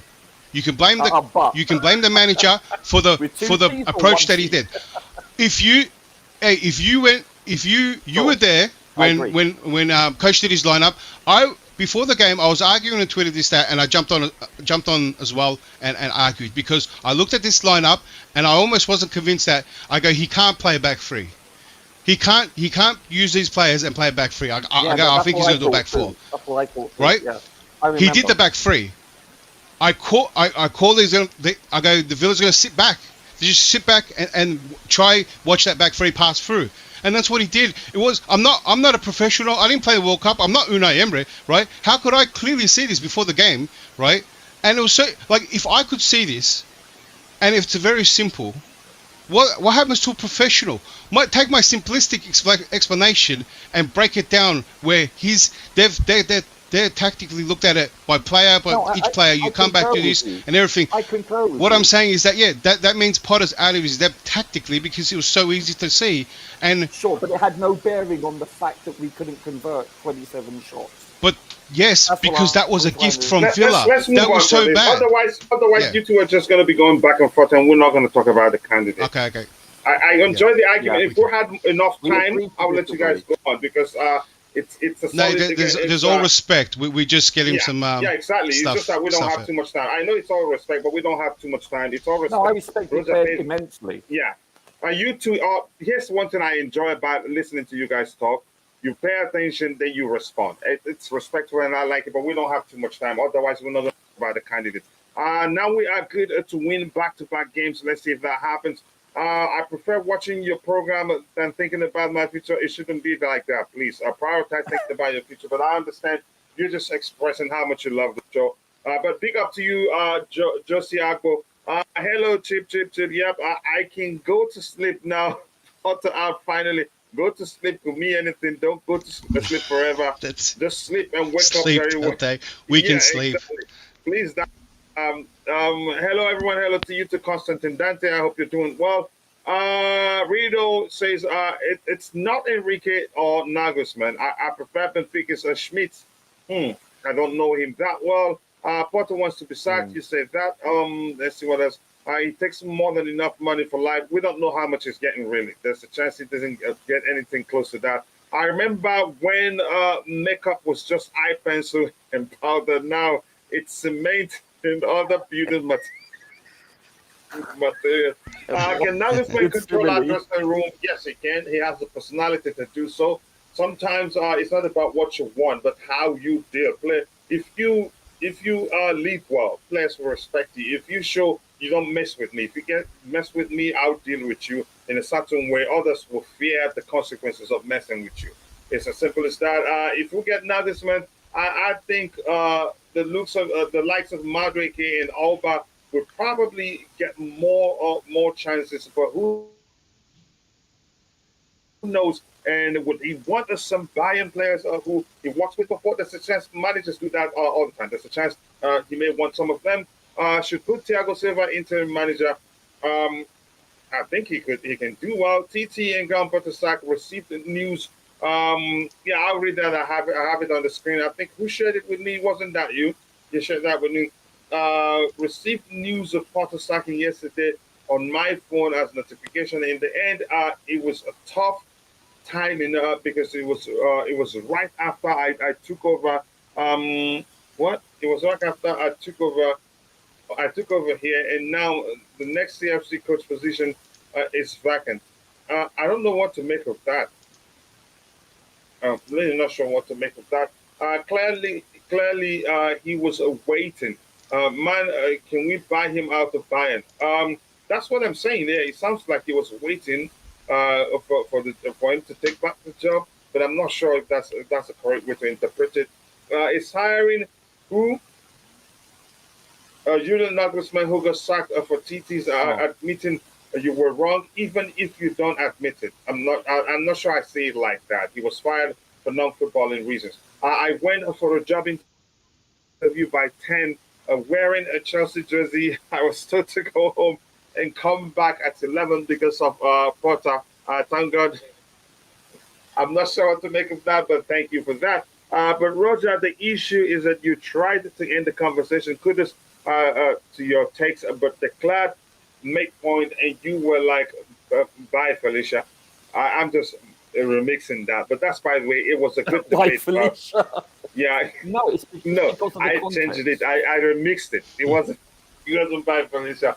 Roger to Manchester City on loan with an obligation to buy. Pep will love his give about the time philosophy. Possibly. So I'm going to scroll to the very bottom, and apologies to everyone. I cannot get everything. But I think it's important that I say hello to DJ. Big up to you, DJ. Big up Kuchila and the panel. Hey, My DJ. weekend was ruined up until the ministry finally made the right decision to get magical Graham Potter out of the club. The guy was never the right choice. At one point, I started feeling like that too. I was one of his biggest supporters. Sorry, big up to you too, DJ. We understand. Roger, he got sacked because of 7 months, not one game. The record isn't good enough, and that's a fact. A sad but Technically true. less than 7 months. Okay, yeah. But let's just round due it up. to And extenuating call it circumstances. Let's see what we have here. Now that Potter has been fired, Chelsea board should release Potter to talk to him one-on-one for bringing tears. Uzoma, no, that's not going to happen. Uzoma wanted no, that's not fair. If you're watching, if you haven't, we need 32 more likes to get it to 100. I know that can happen. If you're watching, if you're not, even if you're not participating in the chat, please do us one more favor. Take a second, drop a like on the stream to help us to get it to 100 by the time the show ends. 68 likes, that's not easy, but we can do better than that. He's not getting his full pay either because he agreed to that, according to what I'm hearing. Please take a second to hit the like button, people, and also do subscribe to the channel if you haven't. The likes do go a long way. Uzama One says, congratulations. I can feel the joy around all Chelsea fans because Potter was a nightmare to all Chelsea fans. And the poll showed, how many votes does that poll have then? Only 13% said they didn't like the fact that he was fired. Players should have been sacked over Potter. That's never going to happen. You don't sack 600 plus worth of players for one manager. These players will blow through 5 managers that still be here. Our club is player power. I don't think it's about player power this time. Coaching is not easy, and that's why they get paid so much. 12 million for poor result is not good enough. You expect so much of you. So we've read, and that says that despite being a defiant in their backing of ground water, when results were poor either side of the World Cup, that's post-World Cup and pre-World Cup. Okay, concerns have grown considerably in recent weeks, and the club's 4 key decision makers are Bali, Igbali, and Winstanley and Stewart weren't seeing the progress that they wanted. Lots of us were actually complaining that we're not seeing progress. We're not really seeing progress that much. Sometimes you see a little bit. Next time it was like it regresses. Next time you see progress. Next time it regresses. So it wasn't constant. Have now won just 4 of their past 9 Premier League games. Not good enough. There was anger in the dressing room over some of the decisions of Graham Potter, and even players who liked him feared that he was out of his depth. Wow. Who's Matt Law? He's not a Chelsea journalist, right? I've heard that before. That's why I'm asking. This is the same guy that I keep repeating. This is the same guy that said everything was fine. So when did he find out this information? Yes. Did he know this all the time, or you just making this up now? I don't like this type of report now. Yeah, it's just I don't like it. So it's because if he knew this, why was he reporting? Especially lose credibility. What was he reporting all this time? All the players are happy. It's a happy camp. You can see the board's backing him. Exactly. He kept saying that one. And now he kept saying, now he's coming out and say this. Come on, this is nonsense. Yeah, it's it might be nonsense. True, but maybe he was being paid. But we don't want to know. If he didn't tell us when he found out, we don't want to know. Maybe he was being paid. They're believable lies. They're really good guesses as well. Like, yeah, wouldn't dressing room. Yeah, if you see issues at a club and you go, you know what, I think there's a dressing room problem there. Yeah, that's a good guess. Yeah. This guy reports it like he's heard something.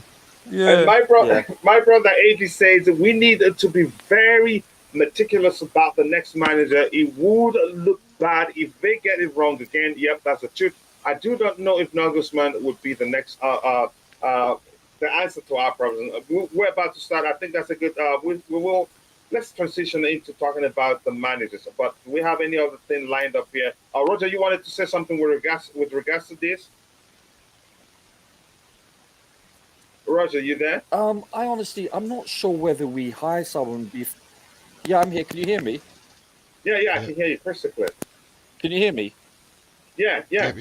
Yeah, so I'm a little, as I said, I'm concerned about the timing of the dismissal more than anything, because I didn't think that he would be dismissed until at least the end of the year. So my question is, do we get someone permanently before the end of the year, specifically before the Real Madrid game, or does this Bruno chat carry on for the remainder of the season?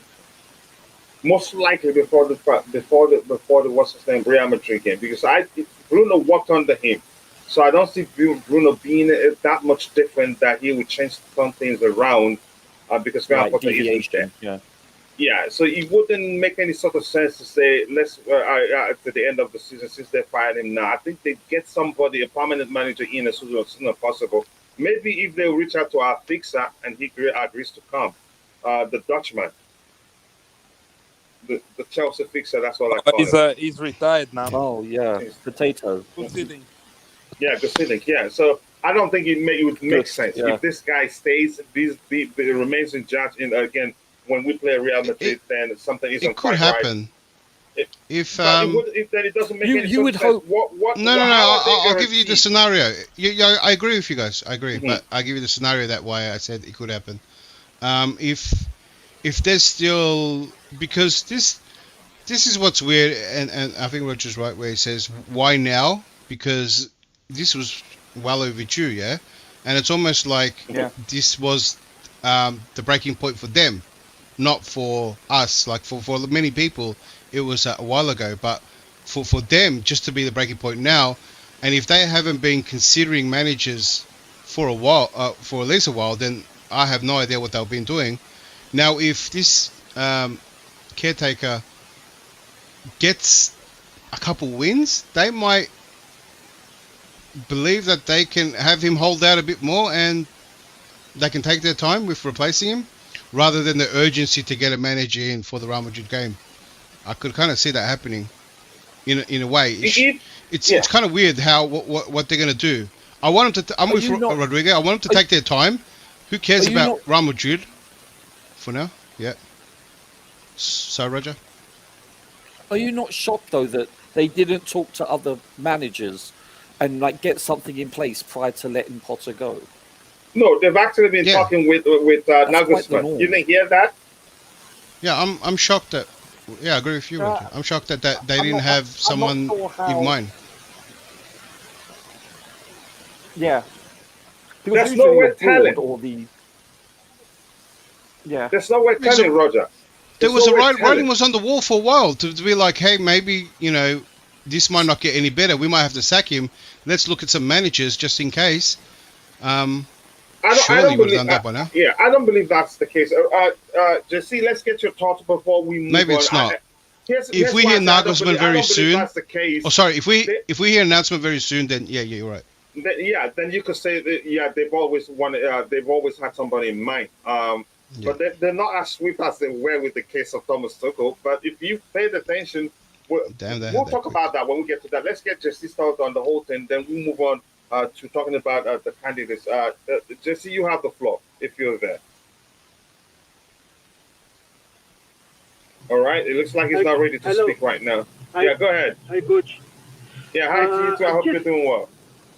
Yeah, I'm good. I just came online because while we are discussing online stream, there's a very interesting quote coming out of Potter from Tuchel.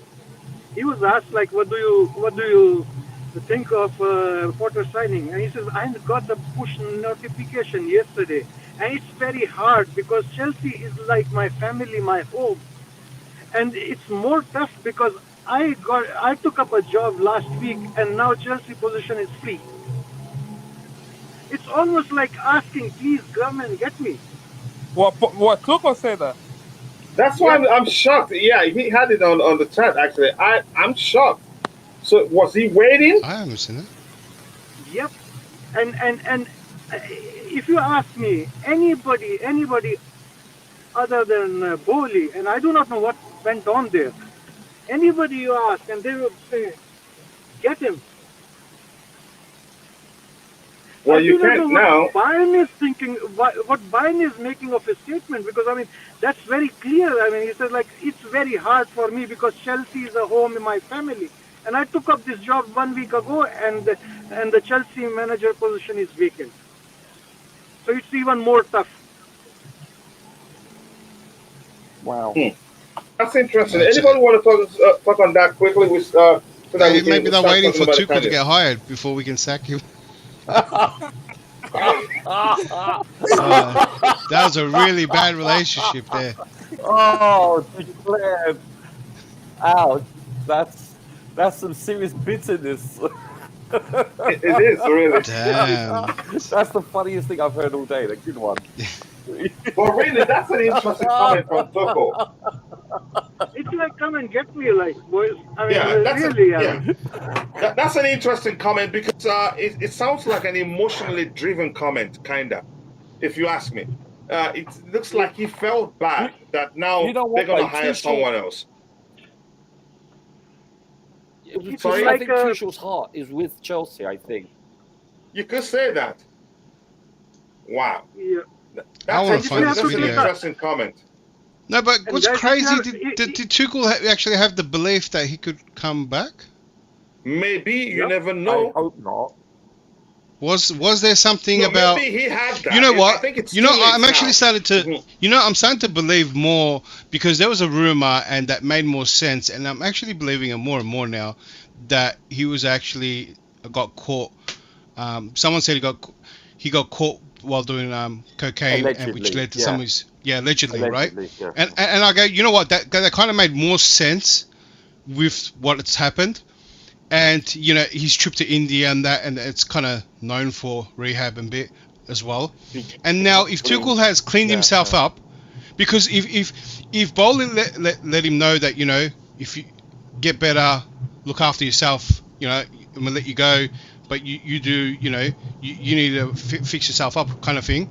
And let's say he did that, and now Tuchel's nice and clean, refreshed, he's got all that out of it because he was going for a hard time, you know, divorce as well. Yeah, let's say that's Exactly. happened, and now Tuchel is in a good place, and Tuchel believed that he had a chance of probably going back because now he's done all that, and Bowley's probably said, you know, if you do that, maybe we welcome back one day, and he had that belief, and Chelsea weren't doing too bad. I mean, that narrative fits more and more for me now than the one he just said.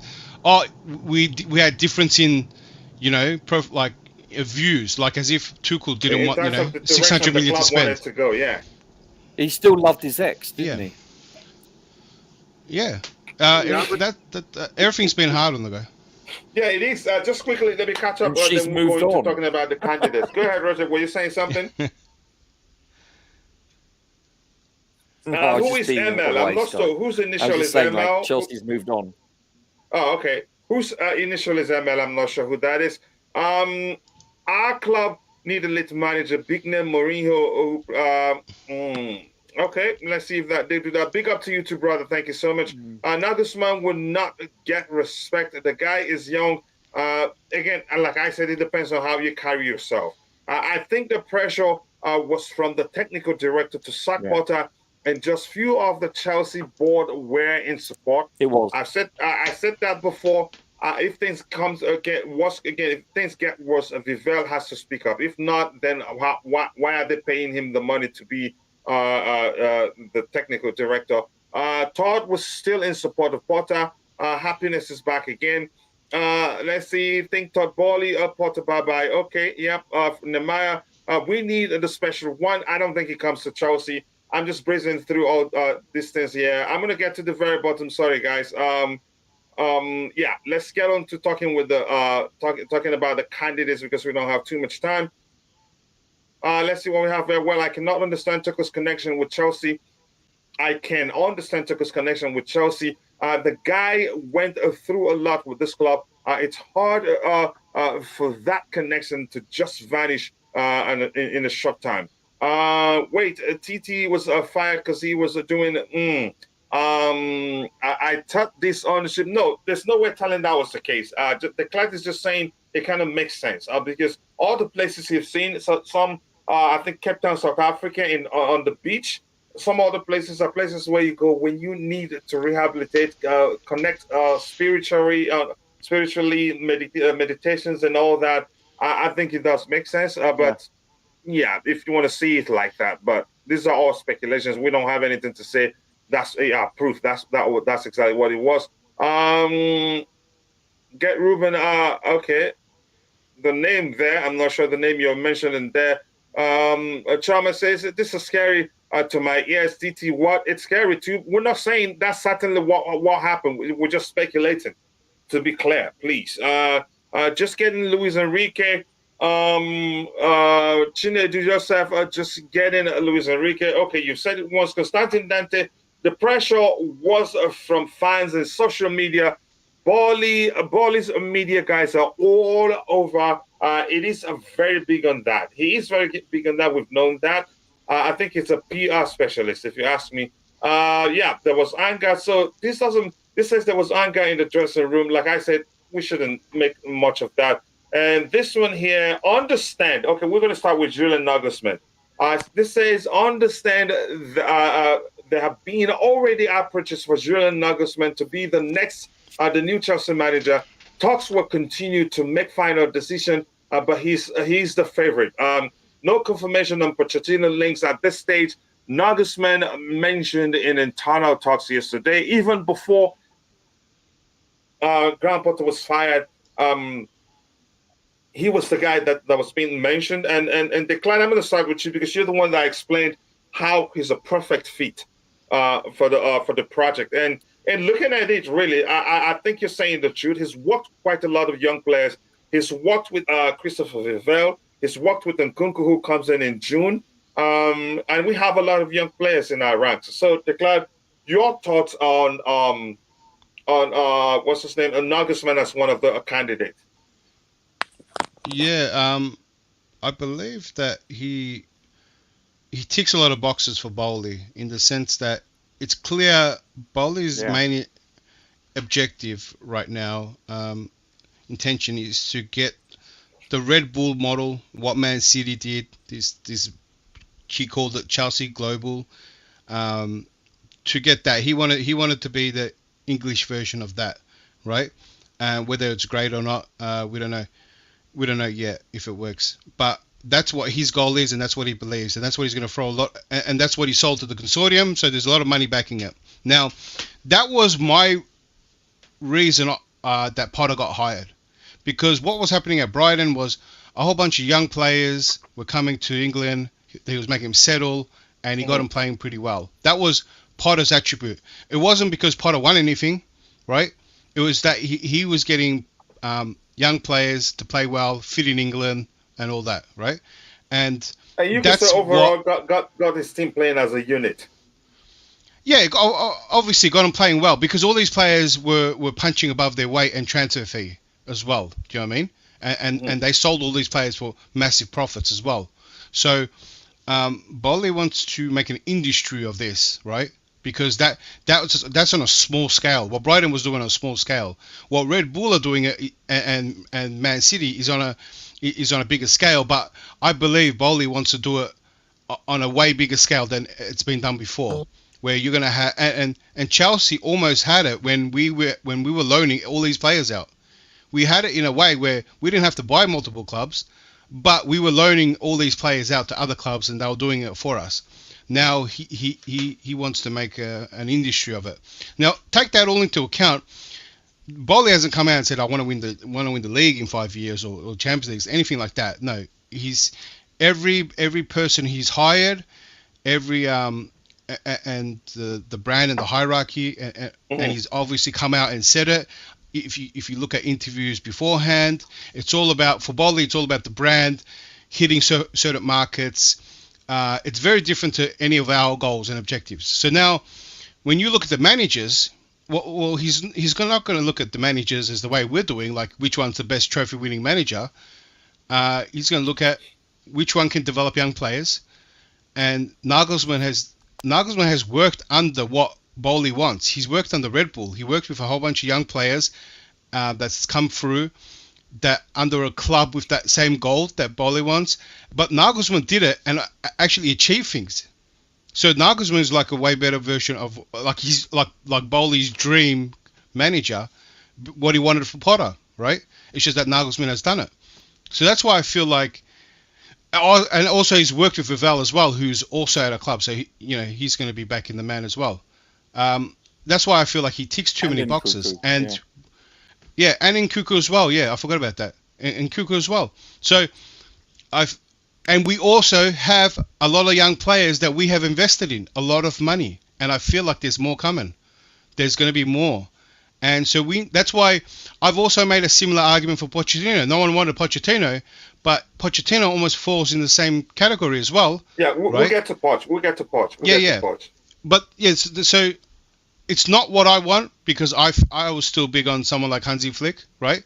Nagelsmann, I still feel he's pretty good, and I think where Nagelsmann might edge out, and my concerns might be clear, is that it's going to come down to how well Nagelsmann can get the best out of these young players that we've spent so much money on, and start playing together. And I think, that's why I think that he ticks a lot of boxes, Bowley. Yeah, I think, to me, given everything you've explained, the fact that he's very good at working with young players, to me, I think he tops the list. But it's not up to me. We have other players to come, other panelists to come in here. JC, your thoughts on Nagelsmann, if you're ready. If not, I'm going to go to Rodrigo to get his thoughts. It looks like you're on the road. Yeah, I am. Go ahead. Can you hear me? Is the we sound can hear right, you. Yeah, we can hear you. Go ahead. The quality of sound is all right, I hope. No, you're good. You're good. Go ahead. I think, indeed, the links with Vivell and all, Nagelsmann is the favorite right now. It's not going to happen fast, because he's still. I heard yesterday some podcast where they said he's still under contract with Bayern, and they ideally will not. Because if you want to terminate it, you have to give him a lot in bulk. No, but I keep hearing this. Why do people think this is an issue? Bayern want this guy off their books. So, of course, why would they want Nagelsmann to be out of the job? The longer he's out of the job, the more they have to pay him. Yeah, so they want him to get a job. So you go ahead. Go ahead, Jesse. I've heard this more than once. I'm like, what's that got to do with anything? Okay, let me answer that. Bayern would probably would like to hold on to him until we have been knocked out of the Champions League, or until after the game with Bayern Munich. It's Why the same reasoning as we are having with Anthony. We might hire someone else. Yeah. So if we are playing Bayern just by chance, and then Bayern definitely would not like us to be coached by Nagelsmann at that game. Okay, you're talking from the perspective that he knows their team very well. Yeah, exactly. And that might cause a little bit of a delay. But I think he's the favorite of our management. Yeah, he is.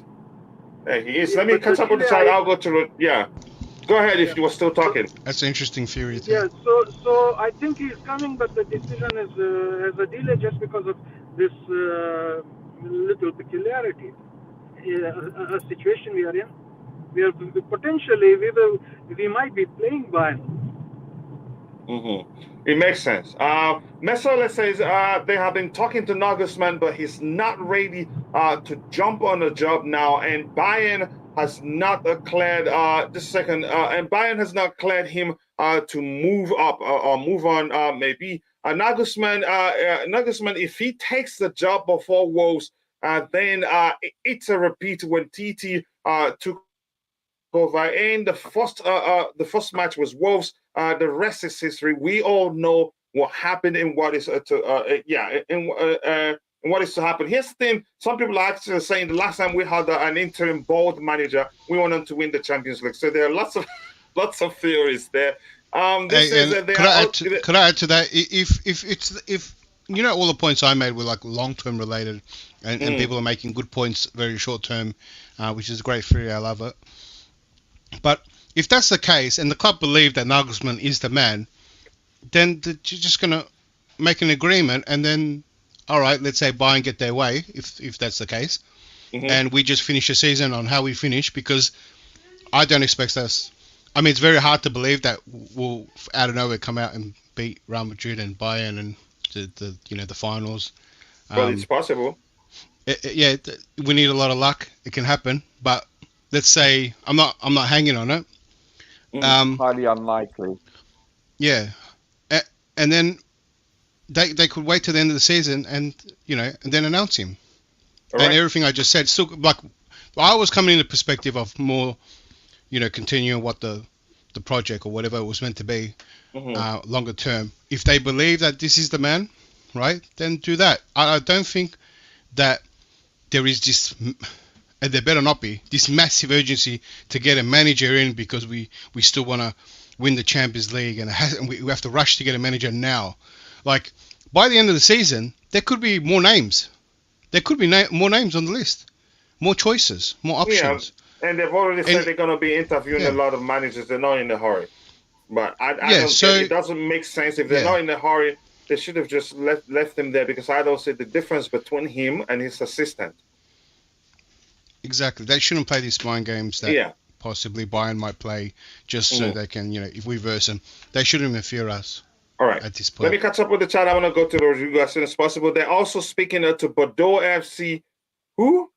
FC, that's a great opportunity in French League. About buying the club, or I think so. A winner is Enrique and available straight away.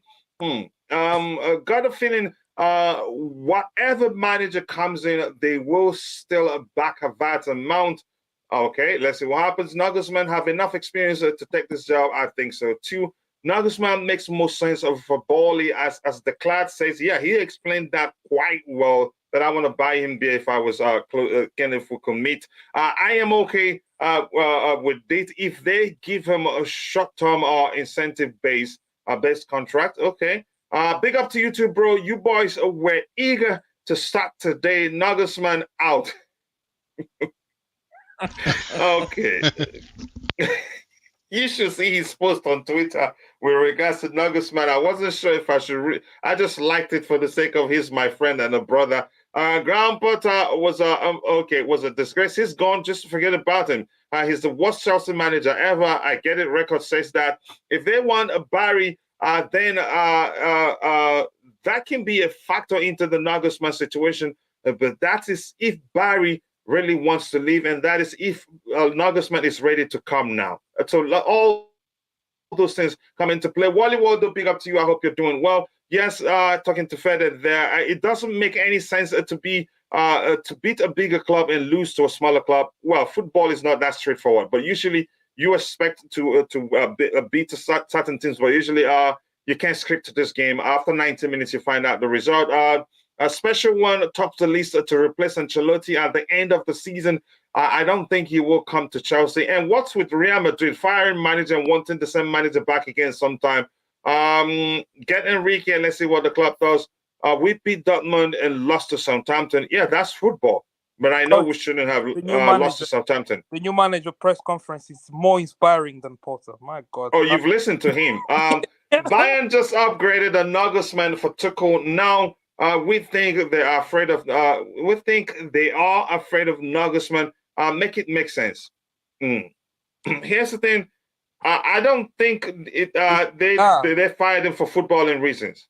He did well actually at Bayern. I know I've seen your argument before, questioning you. I think I'm not sure what you said exactly, but I did say I think otherwise because I think he did well at Bayern. Really, apparently, coach. Apparently, the reason why that they fired Nagelsmann or let him go, however you want to term it, is because Tuchel was available and they believed that he would have been picked up soon by other competitors. Similar to why Klopp was hired by Liverpool, because Liverpool heard that Chelsea were going to hire Klopp. Similar circumstances. Yeah, I saw that too.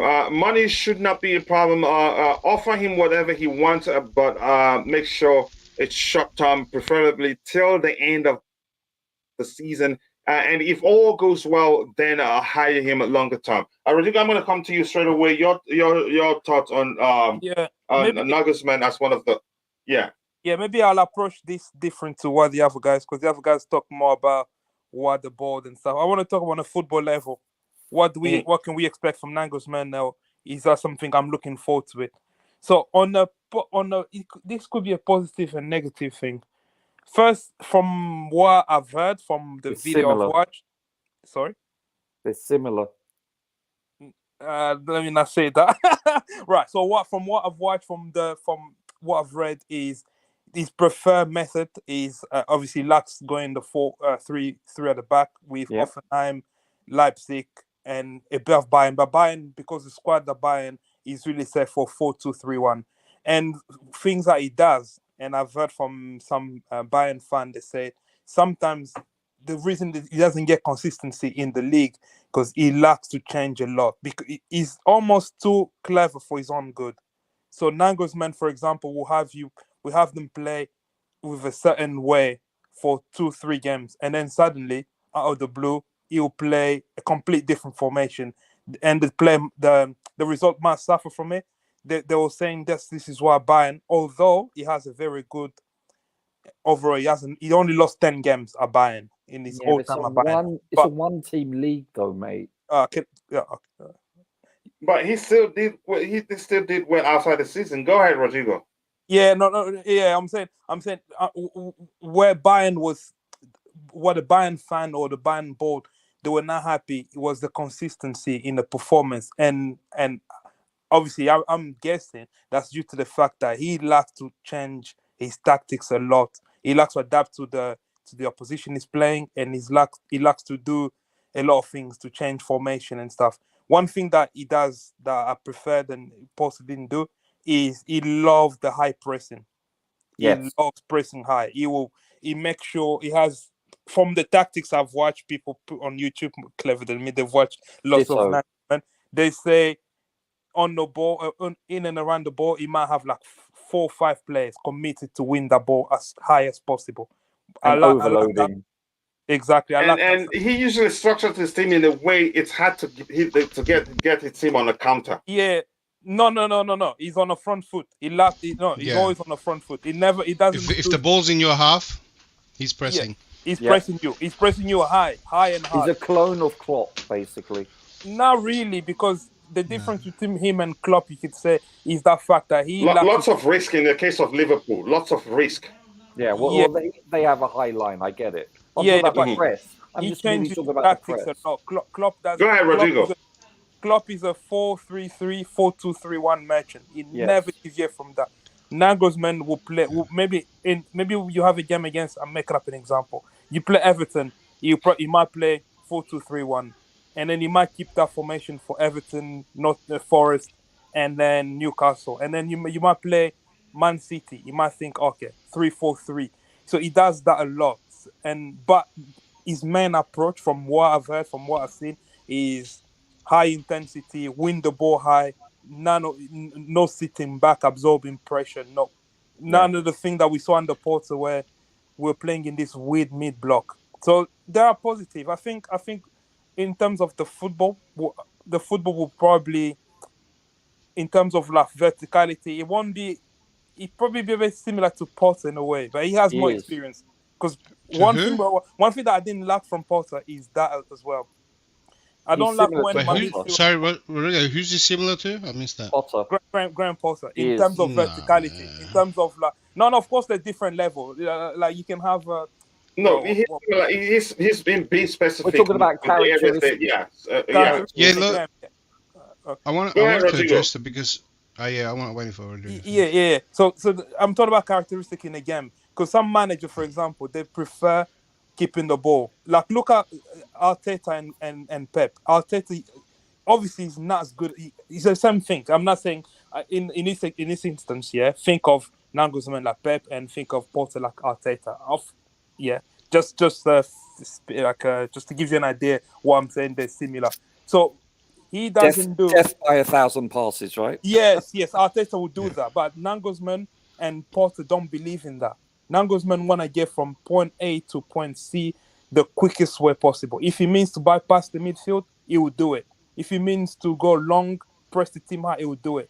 But someone like Tuchel, what was different, Tuchel will prefer holding on the ball. Will prefer building up and passing around. Yeah. So those are the sort of differences. Yeah. It depends on what sort of football you like watching. Personally, I don't like when it's like a ping pong game. This is why I really hated some of the games on the poster. Is we didn't have control of game. The midfield, I agree. Yeah. Just quickly, did Paulie not realize it from his first managerial fiasco that when you sack a manager upgrade, clearly I'd still say, even though they have a few factors in common, I think it's an upgrade. Clearly, I'm not sure how to explain that to you, but I'm sure you know that quite well. Declare quickly so that I can bring in because I've heard Rodrigo's point before as well. Mm-hmm. And people keep talking about his Bayern game. I mean, if you really want to, I think when I follow the bit of Nagelsmann, I think that the more true, if you want to see what he's more about, is watch him at his Leipzig career, those 2 years, because that's where he didn't change a lot. I'm not at Bayern. I guess he just didn't feel he wanted to do so and so. Maybe he had the freedom to do it. Mm-hmm. Maybe the games were easy. He wanted to try stuff, but at Leipzig he didn't have that, so he stuck to a certain way and a certain team. So he was more consistent there, and he did look more. You guys have said it. He did look more Klopp-like on tactics. It was a bit more reserved, so the press wasn't deep. The press was a bit more patient. The back was more zonal. Yeah, no, because the Klopp is like how he described it. It is rock and roll. It is get you right there. It is high line. Nagels was not completely like that, but a lot of what Rodriguez said, like a lot of characters. That's why I don't think Potter's name should be close. Just use Klopp's name. Use Klopp's name here. Yeah. Instead, or flexibility he is though. I watched a lot of stuff online also. I agree with you. But I'm talking about maybe his Leipzig. He was flexible at Bayern because I think he can be, but at Leipzig he couldn't be, and he wasn't as flexible. But it worked. It worked very well. But you know what though? Werner scored 34 goals under him. And the player that's coming in, and Cuckoo ripped it up too, and he said he doesn't want to even play. And this is what worries he played me. as a second striker. And this is what worries me, though. Yeah. Rodrigo, I have a question for you, Rodrigo. Okay. With the players we have and a big squad, so probably if we have to buy somebody, we will buy 2-3 more players only. So the basic squad is going to be chosen from what we have. Yeah. How do they fit in with Nagelsmann? I think Nagelsmann. I think he does actually. He suits Nagelsmann in a sense that we were used to play to high press under Tuchel. I don't know, for some reason. Yeah. Graham Potter decided to change that. I don't know why. So there's certain characteristics that are already there. All we needed was enhance them, and I think Nagelsmann, with the players that we have, and he can be very flexible, and he will. I think we won't even need to add that many players, as opposed, obviously, if we get to another manager, we can talk about. This point's going to make it worse. It's the players that everyone hates. We got runners. You got your Mount. You got your Gallagher. You got Havertz. He's got his pressing players. And he likes those sort of players. Oh yeah, if Kante stays and he's fit, he's a dream player for coaches like like Nagelsmann. We have the players. But my only concern, I was going to say with that, his backline's different to Klopp's as well. That he's very tries to keep that compact. But I like that football. Because I made this argument not for Nagelsmann, but I made it for Klopp. I said if Klopp becomes available, we should look at that situation. We should really get him in. Mm-hmm. I thought we had Klopp players for the same reason. We have runners. When everyone's saying like Mount, all he does is run and this that. People play down the attribute, but put in the hands of a manager, especially these German managers, because this Gegenpress has really influenced a lot of great managers at the moment, and they're all approaching it in a different way. But they would take players like Mount, Gallagher, and even Havertz and stuff, and get the best out of that really attribute that everyone laughed at. Because not every Nkunku do that, because Nkunku I think was also under Nagelsmann. Yeah. Not only Nkunku. Here we got a team of majority young players. Young players, high energy. Mm-hmm. You want to give you know what? It's very ideal to play a pressing game. Exactly. Right? It's very ideal. You know why? Because most clubs don't have back lines that are technical with moving the ball like a Man City or a Bayern. So all right, Rosa, let me catch up with the chat and come back to you. I know you haven't spoken about Nagelsmann. Yeah, no problem. You don't mind? No, go for it. Okay, thank you. Big up to you too, Glenn. I hope you're doing well. Please let me catch up and bring in Roger because we don't have too much time. I don't think we'll be able to get on all the candidates today. Glenn, how are you? Just saying hello to Glenn there. What is the big deal about this Barry guy? He's a set piece specialist, we were told, or defense specialist, I'm not sure. Don't get why some fans are doubting. Wasn't he a manager? Wigan manager. He's a championship level manager.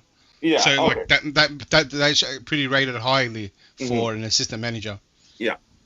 Don't get why some fans are doubting Enrique. Look at his record. I think he has some good record. A lot of people don't know him that well. His presence conference. The boys gave everything. Well, he gave everything too. So good luck to him. Let me see what else we have here. Anything we have here? Anything else? If Tuchel was available, then he would have been back at Chelsea. I don't believe that really. I still doubt that statement. Yeah. It sounds so strange, even though I believe he said it, but it sounds so strange, and it's making a lot of stuff come to mind, like the Cloud explained. Nagelsmann, Okay, Glenn, all good. Watching lunch. Okay, enjoy your walk. I hope you're doing well, DJ. He should have waited, but he needed to go back to his manager job. You can say that Nagelsmann was second to a rubbish Dortmund in the league table in April. That is underperformance, and the elite club gave the appropriate treatment. That's how you see it. He wasn't perfect. At least he won it last year. It's not his birthright. He's not. He's a human being, no matter how you see it. Even though I think he will be an upgrade to Graham Potter. Chelsea must win every game. We beat Liverpool. We win the finish Madrid. Sounds easy. Let's see where is Di Matteo. Di Matteo can actually be a good caretaker manager, but I'm not sure they're talking to him. His girlfriend works for is it Build? Is that how you pronounce that? Outlet. Okay. Get him to the end of the season. Let's see what happens. Third manager this season, and they said Roman was mad. Well, now they see Roman knew exactly what he was doing. Now this man looks similar to Potter. Not so sure about him. Enrique is the man.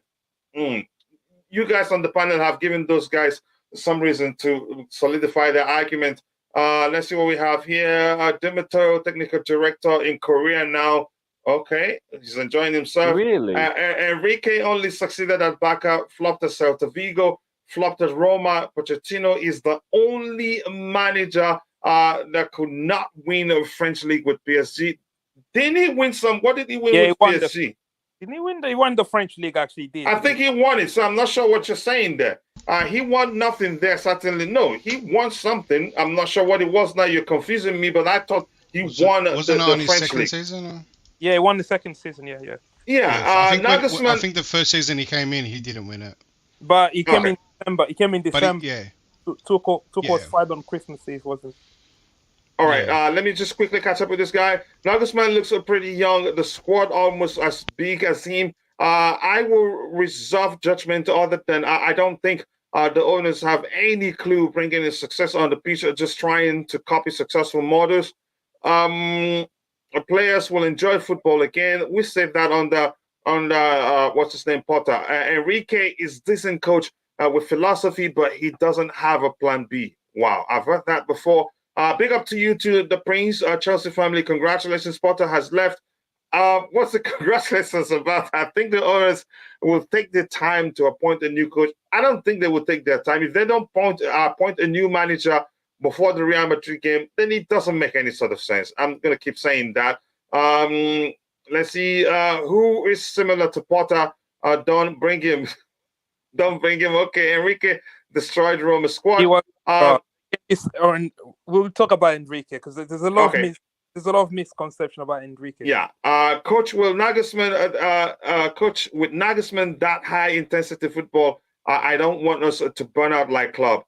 Klopp's teams do burn out a lot, and that is down to how he plays. So I've read a few of your comments. I'm going to try to get to the very bottom as soon as possible. Please don't compare anyone to Potter anymore unless it's Roger.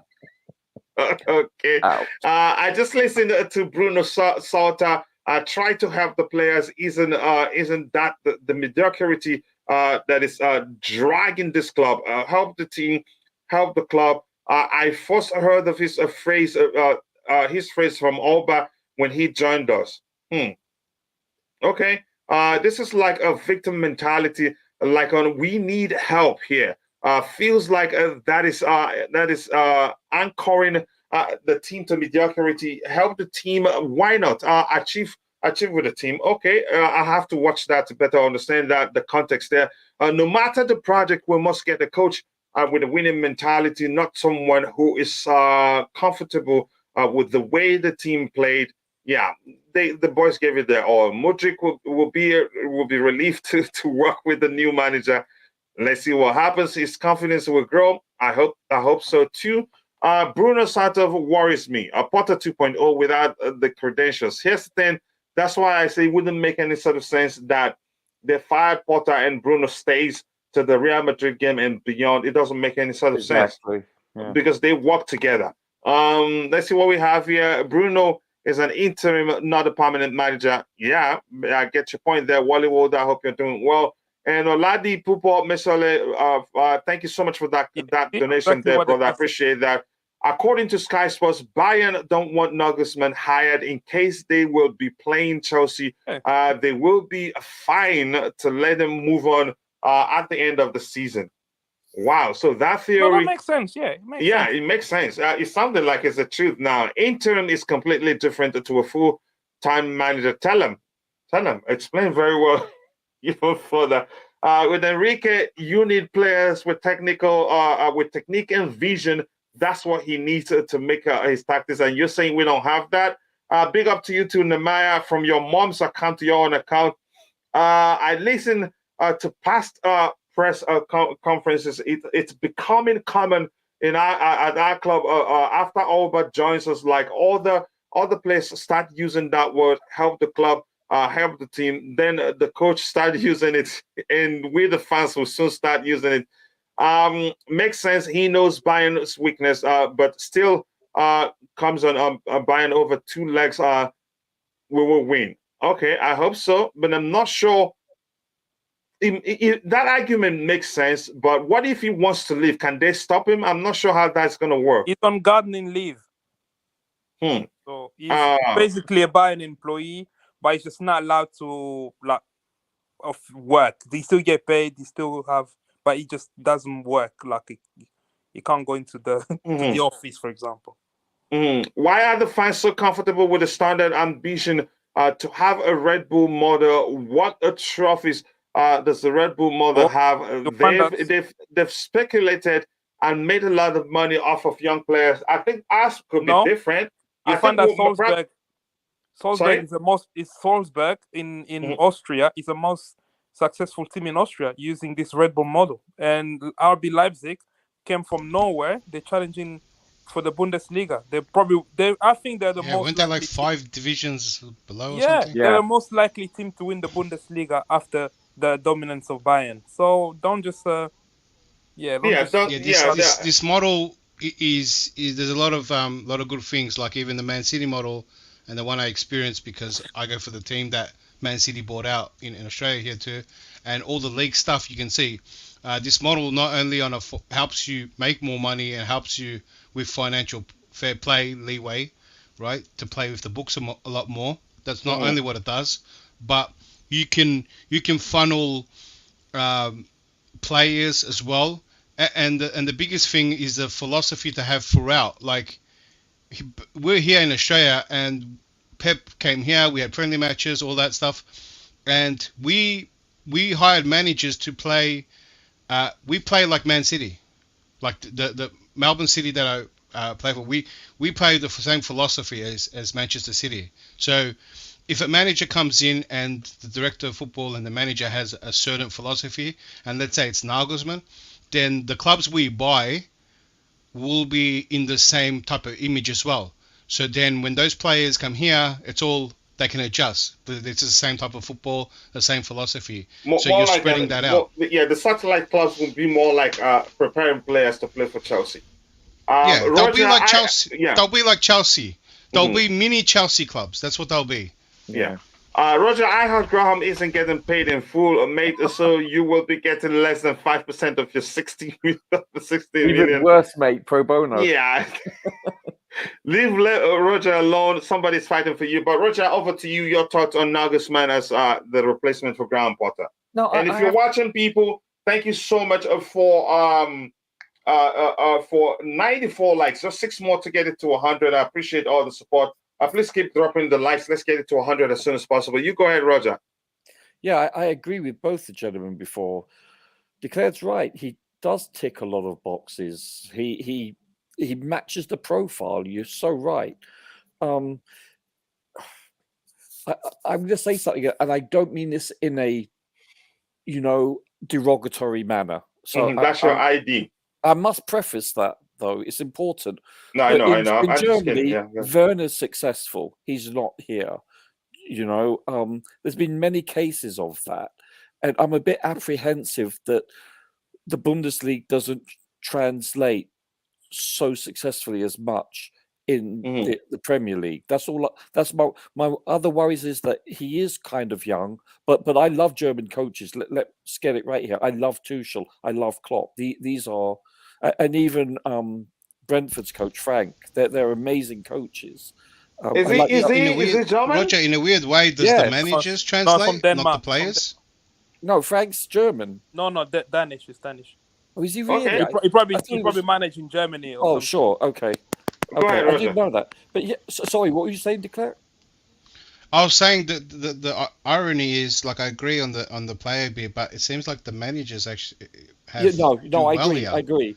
But the fact that he's, just like Rodrigo said, I looked at quite a few videos about him because I don't know that much about him. I don't follow the Bundesliga as much as I do the Premier League, but by any stretch of the imagination. But the fact that he is quite flexible and he does actually use a back three and a back four, and he does, he presses for up front immediately, and he works on overloading the midfield. So in the concepts, he takes a bit of everything, and he is like, and I say this in a positive way, a little bit of a clone of Potter in that sense, and a bit of a clone of Klopp in that sense. All joking aside, he does fit. He does tick these boxes, where like Klopp doesn't. He'll play the 4-3-3 regardless. But the flexibility that Nagelsmann and Potter have is that they'll switch. That's what I meant. Yeah, listen, I'm going to be really honest with you, chaps. I have no idea whether it's going to be Pochettino, Nagelsmann, Enrique. I'm a little bit befuddled by who would be the best. If I had to pick right now, knowing what I know, which is very little, I would probably go with Nagelsmann, but I still have reservations, I really do. Roger, go ahead. You tell us, how about Enrique? What do you make of him as a choice? Yeah. Listen, he's got pedigree, of course. His resume speaks for itself. But then, I could coach that freaking Barcelona team back in the day. Seriously, come on. You look at most of those players are in their prime. Not all of them, but most of them. Listen, one person did bring that up, that he does require specific types of players to fit in the system. Do our players fit into his system, though? Because we have a lot of young players. And listen, we are in the fishbowl, an American expression where we're in the water, the murky water. If you step outside, you can see things more clearly. And I say that because we're Chelsea fans through and through. We bleed blue. And what I mean is, you listen to other people that have other channels that are very they diagnose things in a very matter-of-fact way, and they're not Chelsea fans, and they can be more open-minded. I think we look at things through a different prism, so are players really that good? Don't forget, a lot of our talent we do have are very young and haven't reached their potential. And are they world class? Let's be honest. Is there a JT amongst us? Is there a Lampard amongst us? Is there a Drogba? No. If you put all three sets of the lines in place, we can honestly say that we don't have that level of world-class players in each area. With I would say that the exception of N'Golo, but he's on the back end of his career, and obviously Silva, who is, let's face it, he's really on the back end of his career. So listen, I think he's a very good coach. If we had Enrique right now, if we did hire him, I wouldn't be displeased. Let's put it that way. But your first choice is Nagelsmann. Probably. This is my early impression. But I'm more worried with the fact that Enrique isn't as flexible. That's my because this also we have to determine who starts. Who do we keep prior to the season starting next year? Because I think we can all safely assume and agree that we're probably going to lose at least half a dozen players. So maybe more. And listen, we've got, what did I say last time? 22 players out on loan. Now, I know 2 or 3 of them will be actually joining Chelsea. I wouldn't call it losing, actually. I would call it selling. We would be selling. Yeah. Thinning the herd out, however you want to term it. But, I mean, they won't be with us. So we have to determine who is actually going to stay, etc. We have to get a settled squad. And there's a strong possibility we won't be at least in the Champions League next year. Hopefully in the Europa League, hopefully. But if that isn't the case, then our squad's going to be huge and unnecessary. Yeah. And you have to have and the other thing I quickly want to say is, and we've said this week in, week out, we do lack natural leadership in this team. Yeah, this is my biggest concern. Yeah, this is where you need. Yeah, can I quickly speak on Luis Enrique? Of course, mate. Yeah, I was going to give you space. Yeah, just give me 1 second. Just quickly, Rodrigo, one second, please. I let you in, mate. It was him. Yeah, I know. If Rodrigo is correct about Nagelsmann changing tactics, that's good. Because if you play one pattern, you get found out easily, and you are screwed. A good coach, must always be flexible. I like that. And just quickly, Rodrigo, imagine we should have got Brighton's real jewels, McAllister, and the young striker Ferguson, and instead got Potter and his clown, Jester Cucurella. If Enrique come, Cucurella will probably end up being one of the best players on the team. It depends on who we hire. I just want a coach that comes in and demands respect. We need these players motivated by a result rather than money. We need a unity in the squad. By the time Vivell gets out of the mega store at the Bernabeu, Bruno will be down 2 goals. Oh my goodness, Goose! I like Goose. I think more 11 today. Should have made Thiago interim. Alba liked the second post too. That shows you. I'm not surprised with that of Alba. Zakaria, I'm not surprised too. If you tell me like Reece liked it or Mason Mount liked it, then I'll go, oh, okay, it's deep. But those guys, it's a human thing. Alba, you could say probably something has been going on with Zakaria. He'd feel like he's been treated badly. If he has a wage with Bayern under 2026, he will not accept any job. Why he would go to work when he have money? Can somebody? It depends. If he has passion for the game, he would want to go and work. Confirmed, Chelsea want a manager immediately. They are going to take today, tomorrow, and the next few days to speak to managers. It makes sense because it wouldn't make sense if they don't bring another manager in as soon as possible. Nagelsmann is considered a perfect CFC manager. Yep, we've talked about that at length. Let me see, Enrique or Nagelsmann. Well, I'm just happy we finally got Potter out, but I'm not going to happy we got Potter out and then get Thomas Frank. Let me just be clear on that one. Wait, what am I hearing from my Rodrigo? your Rodrigo? Austrian trophies, promotion in the German league. Didn't we just hear promotion as the reason for Porter. Even the fans are Brightonized. Their respective league. Yeah. Obviously, in Austria, to win the Austrian league amongst the Austrian, you have Rapid Vienna, you have all these other teams. I only know 2 teams: Rapid Vienna and Salzburg. You want to dominate your own league, of course. For us, for us, winning the Austrian league, it doesn't make sense. But if you're an Austrian in Austria to dominate your league, that basically due to the RB, the Red Bull model. So it's obviously you have to look at that. It's relative to where you are. I mean, for us, obviously, I'm all right, just quickly, if Nagelsmann doesn't come in the league, I see Enrique. Yeah, go ahead. Go ahead, Roger. Don Hutchison said he wants De Zerbi. He's so high on De Zerbi. Would you guys welcome De Zerbi or no? It's still a skill Potter type of risk. Okay. Yeah, that's how I see it. Can Alba, that's me. Can Alba play in quarterfinals if they refresh the list? I'm not sure. I'm not well acquainted with what's going to happen. Yes, Julian Nagelsmann, 2 Hansi Flick, 3 Luis Enrique, Spalletti, Zidane. Hansi Flick, I don't think it happens, but let's see what happens there. No. Chelsea Football Club is a club with European pedigree. We do not care about Austrian promotions. Wow. Panel, if we beat Liverpool and they sack club, does he automatically become our top priority? Yes. I don't think so. Yes. A lot of people think that. The client will take him in a heartbeat. So, Rodrigo, you go ahead with your Enrique talk. I'll be back in a bit. Yeah, there is.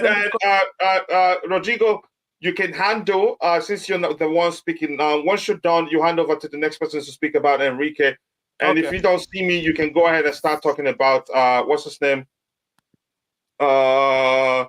Amorim. Pochettino, maybe. Amorim. Okay. Pochettino, yeah, but go ahead. Yeah. With Enrique, I feel there is a misconception here. People think he's so stubborn in his ways, he doesn't change, not flexible. No, that's not true. If you look, and first I'll talk about his record. He started, his first managerial job was as Barcelona B coach. Then he went to Roma. Obviously, as his first job, he didn't do that well at Roma. That was years ago. And then he went to Celta Vigo. He took Celta Vigo as a relegation team. He did basically what Porter did. This is how he managed to get the Barcelona job. So in the Barcelona job, he pretty much won everything. His record is I think it's as good as Pep when Pep was at Barcelona. And you can say, he had the amazing front three. To get amazing players to play in the way that you want them to play, it takes a manager with those egos. Exactly, because you have to have Messi. What Messi wanted to play as centrally. Messi was playing on a. So when they started the season, right, they were struggling because they wanted to have Suarez.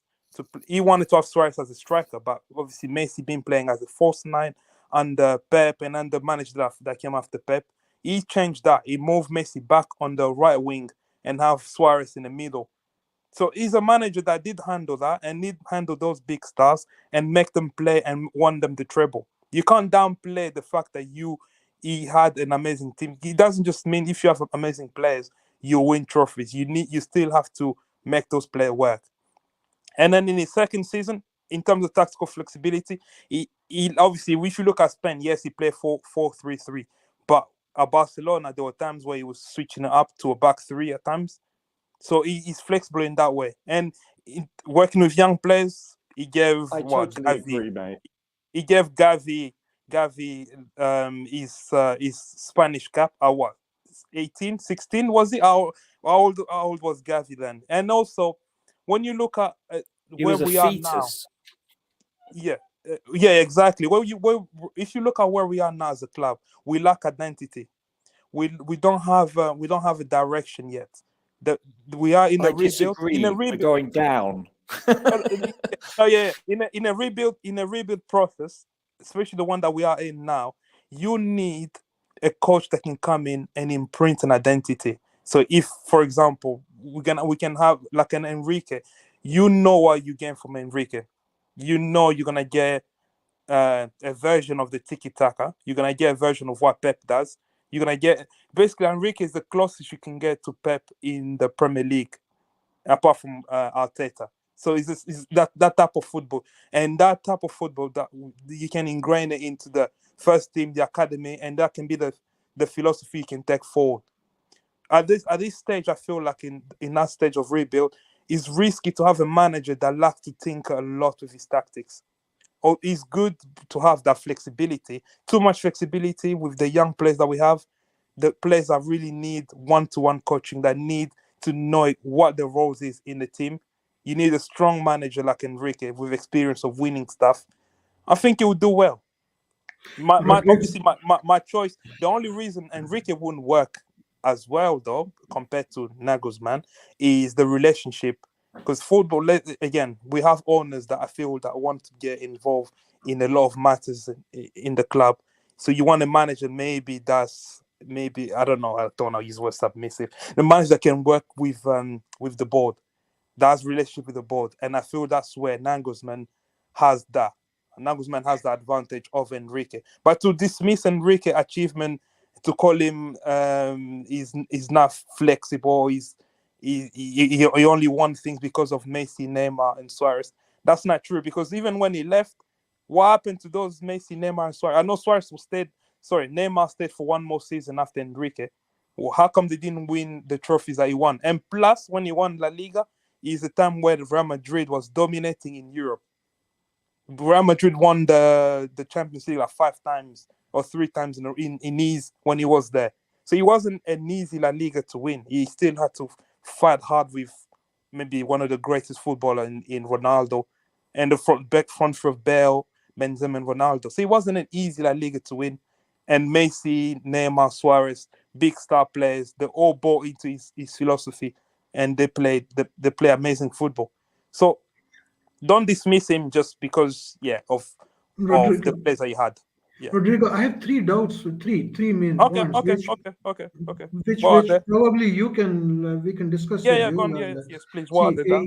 he's very like tiki taka triangles, holding the ball, possession based. Yes. But if you see the players we have, and Okay. if you see the players he had, like Iniesta, Messi, a lot of creativity, when you are like really controlling the ball, and you are playing against like two rows of defenders, like Yeah. total defense, you would say, Mm-hmm. then you have to open them up with creativity. And, Yes. and and the players we have struggled with that actually. And then in that case, do we have players who would be able to open up teams with his I, style of football? Would it not be more like sideways passing again all the time that starts? I believe So I Enzo believe maybe. it can be flexible enough, and obviously because right now we are in. That's what I said. We are in the process. We are at the early stage of building a strong identity in terms of the football on the pitch. So if the board really buys into his vision and get him, I think we maybe three players away from having an amazing squad. So I think he can get in. What would he need? I think you probably need one or two midfielders to complete that. To play in if I take the Spain role, which was his last job as a template, he will need Kovacic can get into that team. Enzo Fernandez for sure can play. He might need another two midfielders to complete that, because up front we have players. If we keep and Cook is coming, so we have players that can do things outside the box. Because as you know, when you hold onto the ball for too long, even Pep said um, he loved dribblers, because you can hold the ball for the whole game. If you don't have dribblers, people that take initiative and complete things outside the box, you will never win. So you give them freedom, but in a structured way. And this is what I like about Enrique is he will give you the structure. He will tell the players exactly what they need to do step by step. we were doing the somewhat same with Tuchel, and the problem was goals. Yeah. The problem was even at Spain. What the problem at Spain? Spain they don't have great strikers. They only have Morata. But as a club level, you can go into the market and buy a striker. Football national team, you can't. National team, you stuck with what you have. When he had the front three that he had, they were scoring lots of goals. So if he can go into the market, regardless of any manager we get, we still need to get a striker. So if you get a striker, you But get another midfielder. I think it's Enrique's football when he's at his. Yeah, it was João Felix is not a player, so even if he stays, Enrique can use him because of his. No, but I mean, where does that leave? I will see that. No, but second point, my second point, Rodrigo, is like he also. Sorry, Roger, you want to go ahead? I'm sorry. Please go ahead, Roger. Go ahead with your question. No, it's okay. It's okay. I just wanted to ask, what does that do to the status of João? No, João Felix. João Felix, because he's not our player, first of all. So we don't even know if Nagelsmann or any manager that we get in will actually keep him. So, for example, in an Enrique system, in a classic 4-3-3, do I see a space for João Felix? That's very tough. He can play as one of the three players up front, maybe on the left, and then he can drift into the midfield. João Felix worked perfectly in a 4-2-3-1. Yeah. My second point, which I wanted to ask, don't you want him? Sorry. Yeah. So, Rodrigo, my second point was he has this habit of making tweaks sometimes, which are like, okay, which end up messing up the game. And a lot of times it has to do with the false nine. He likes also a lot of false nine. And something similar to what Pep did in the Champions League final with us, So I mean, are we again going to have the same old story, like a lot of position, no striker, and just I think in Spain he actually played with Morata, isn't it? Morata was the only striker that he could be. The only reason, obviously, if you look at special national team, you can only deal with what you have. You can't make great Spanish strikers. There aren't great Spanish strikers. The only one he can work with. Because if you look at Spain, they have very good midfielders, so you have to work with what you have. So you build a style where you can utilize the best part of the players that you have available. This is why even if you look at Del Bosque or the other guy, they play Fabregas as a false nine because they have way too many midfielders compared to strikers. The issue of tweaking stuff, you're gonna get that same issue with Nagelsmann as well, in a way where he also likes changing his tactics, for example. So I think right now it depends on what type of football you enjoy watching. Personally, this is my personal opinion. I like when my team has control of the ball. I hate watching a game where it's end to end. I hate it because the best way to defend, actually, if I have the ball most of the time, I'm not conceding the goal. Now the question now is, you need to have creativity in the front three or even in midfield to be able to dribble, to distract the opposition. The defense, Yeah. So, but how do you see then with our defense line? Because very high line. Line means susceptibility to counter-attacks, and Koulibaly is fast, but he's not getting any younger. This is where, and Thiago, if you look in the future, we have Fofana and Badiashile. Those two can form the perfect partnership. They both have pace. They both can defend in big spaces. And Levi, especially Levi. So probably Thiago will have a less of a role.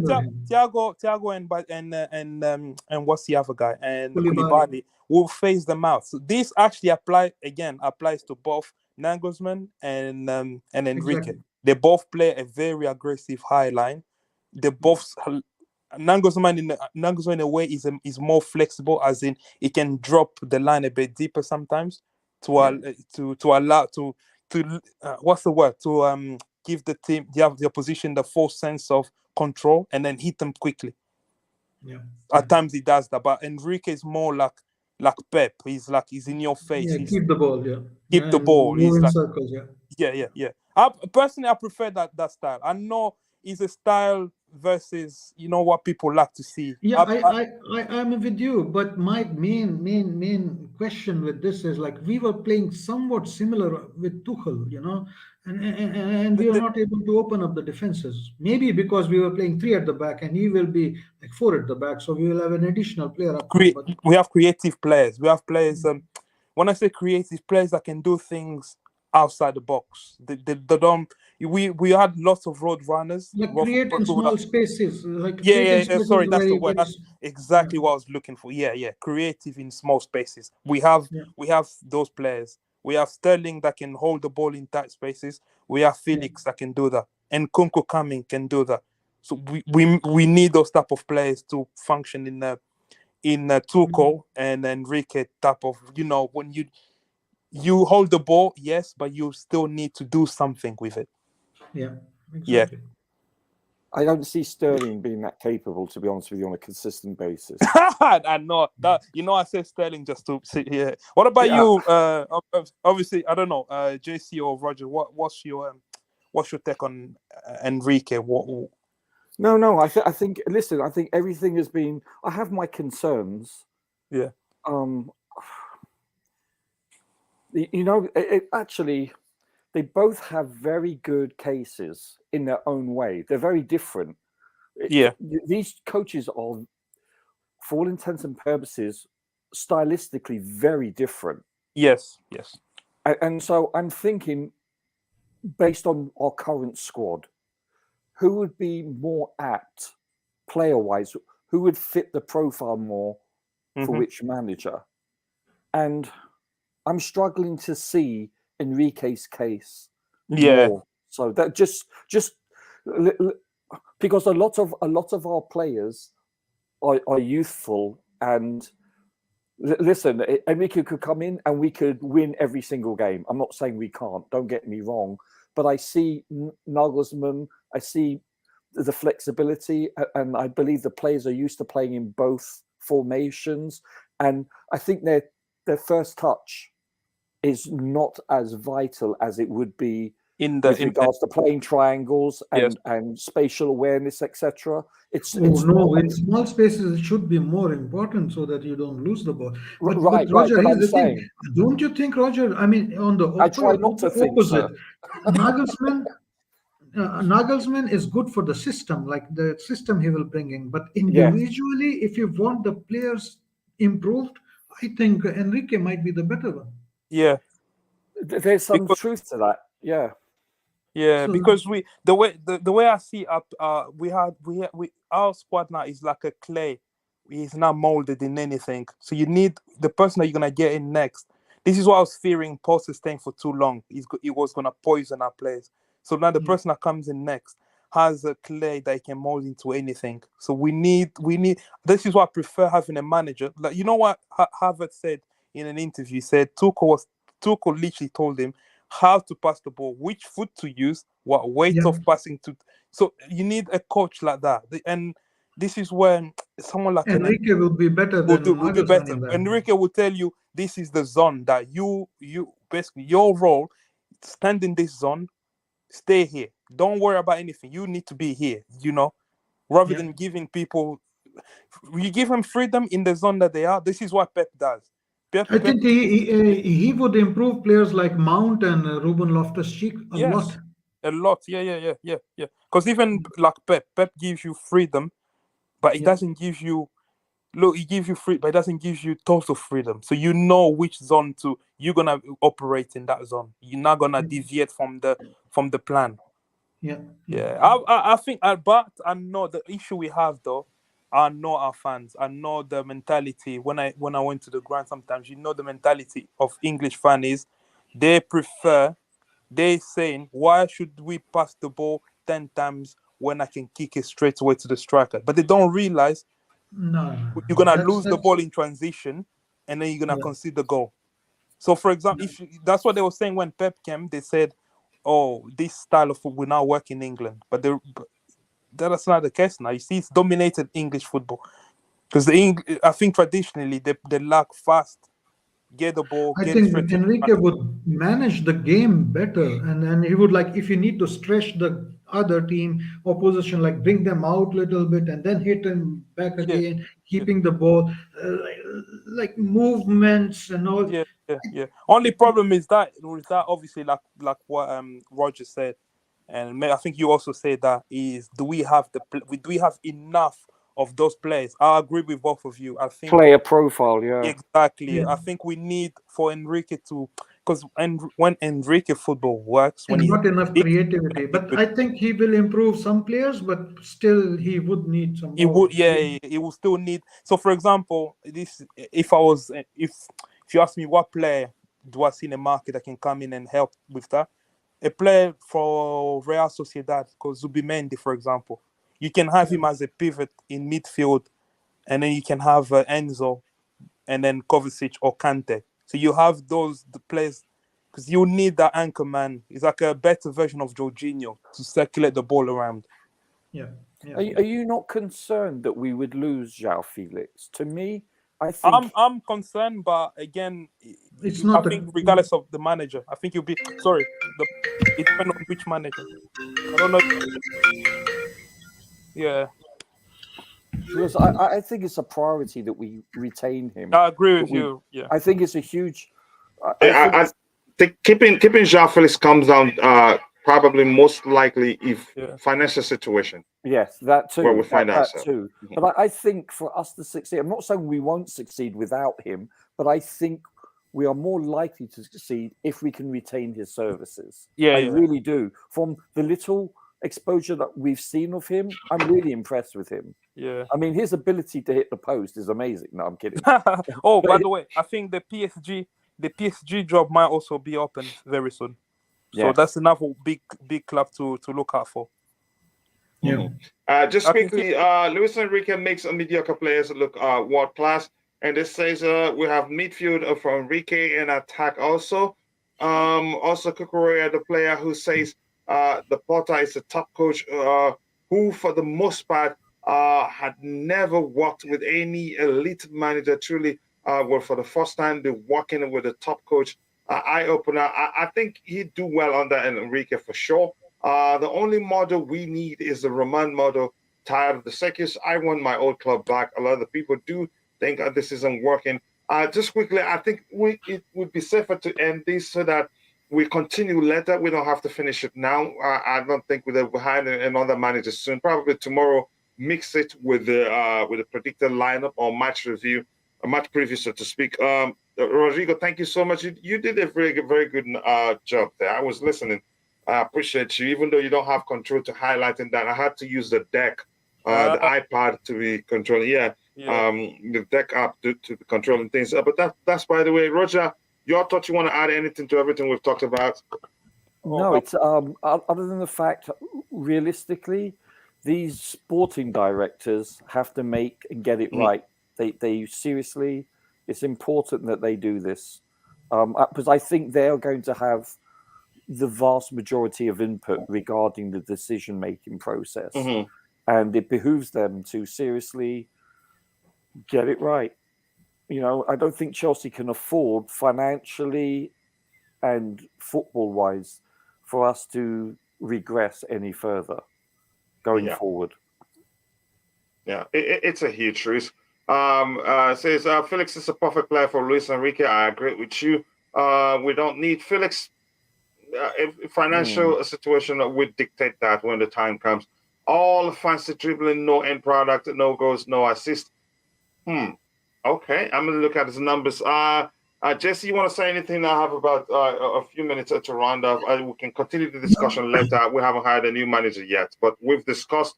You could say we haven't finished discussing Enrique, but we'll finish. We got done talking about Nagelsmann. Go ahead, Jesse. I think, the last few months have been the worst. It couldn't get any bad when you think and it was getting bad. So at least now we have something to look forward to, and it's positive environment. So let's hope we get some push also on the performance and tomorrow's match. But one thing I really hope is that we get the manager as soon as possible, because then the sooner he comes, he will get more time to work with the team, and not only a preseason but some few games of this season as well. And let's see. Okay, there is an how to say? There is of course this Champions League, which I don't think we it's fair to say that we have a chance, but but you never know, and it can be also another pressure environment for the new manager to try something, and maybe who knows who. So only thing I would hope for is for a quick decision, so that we can go for the manager as soon as possible. All right. Thank you so much. I appreciate that. Roger, I cannot thank you enough. I think we may have to do a short video on this situation, Roger, so that I can put you on the spot once more. Yeah, thank you to everyone in the chat. Constantine Dante, rather spend the money on striker than Felix. I know you like Osimhen too. If we can spend our toll, yeah, that is if we can spend it all. So thank you, Constantine Dante. Thank you to, is that a Jolo Emeka official? Okay, Emeka Dalo, thank you so much for joining the show. Eugene Naughty, Constantine Dante, I've said hello to you. Thank you to Bobby Fairview, my bro. Thank you. I saw Lolo and I saw Iswara, lots of people, but I couldn't say hello to you guys then because, yeah, I was in the middle of something and I have to run also. Thank you to everybody in the chat that has found time to join the show. I appreciate that. See you guys next time. God bless us all and bye. Cheers.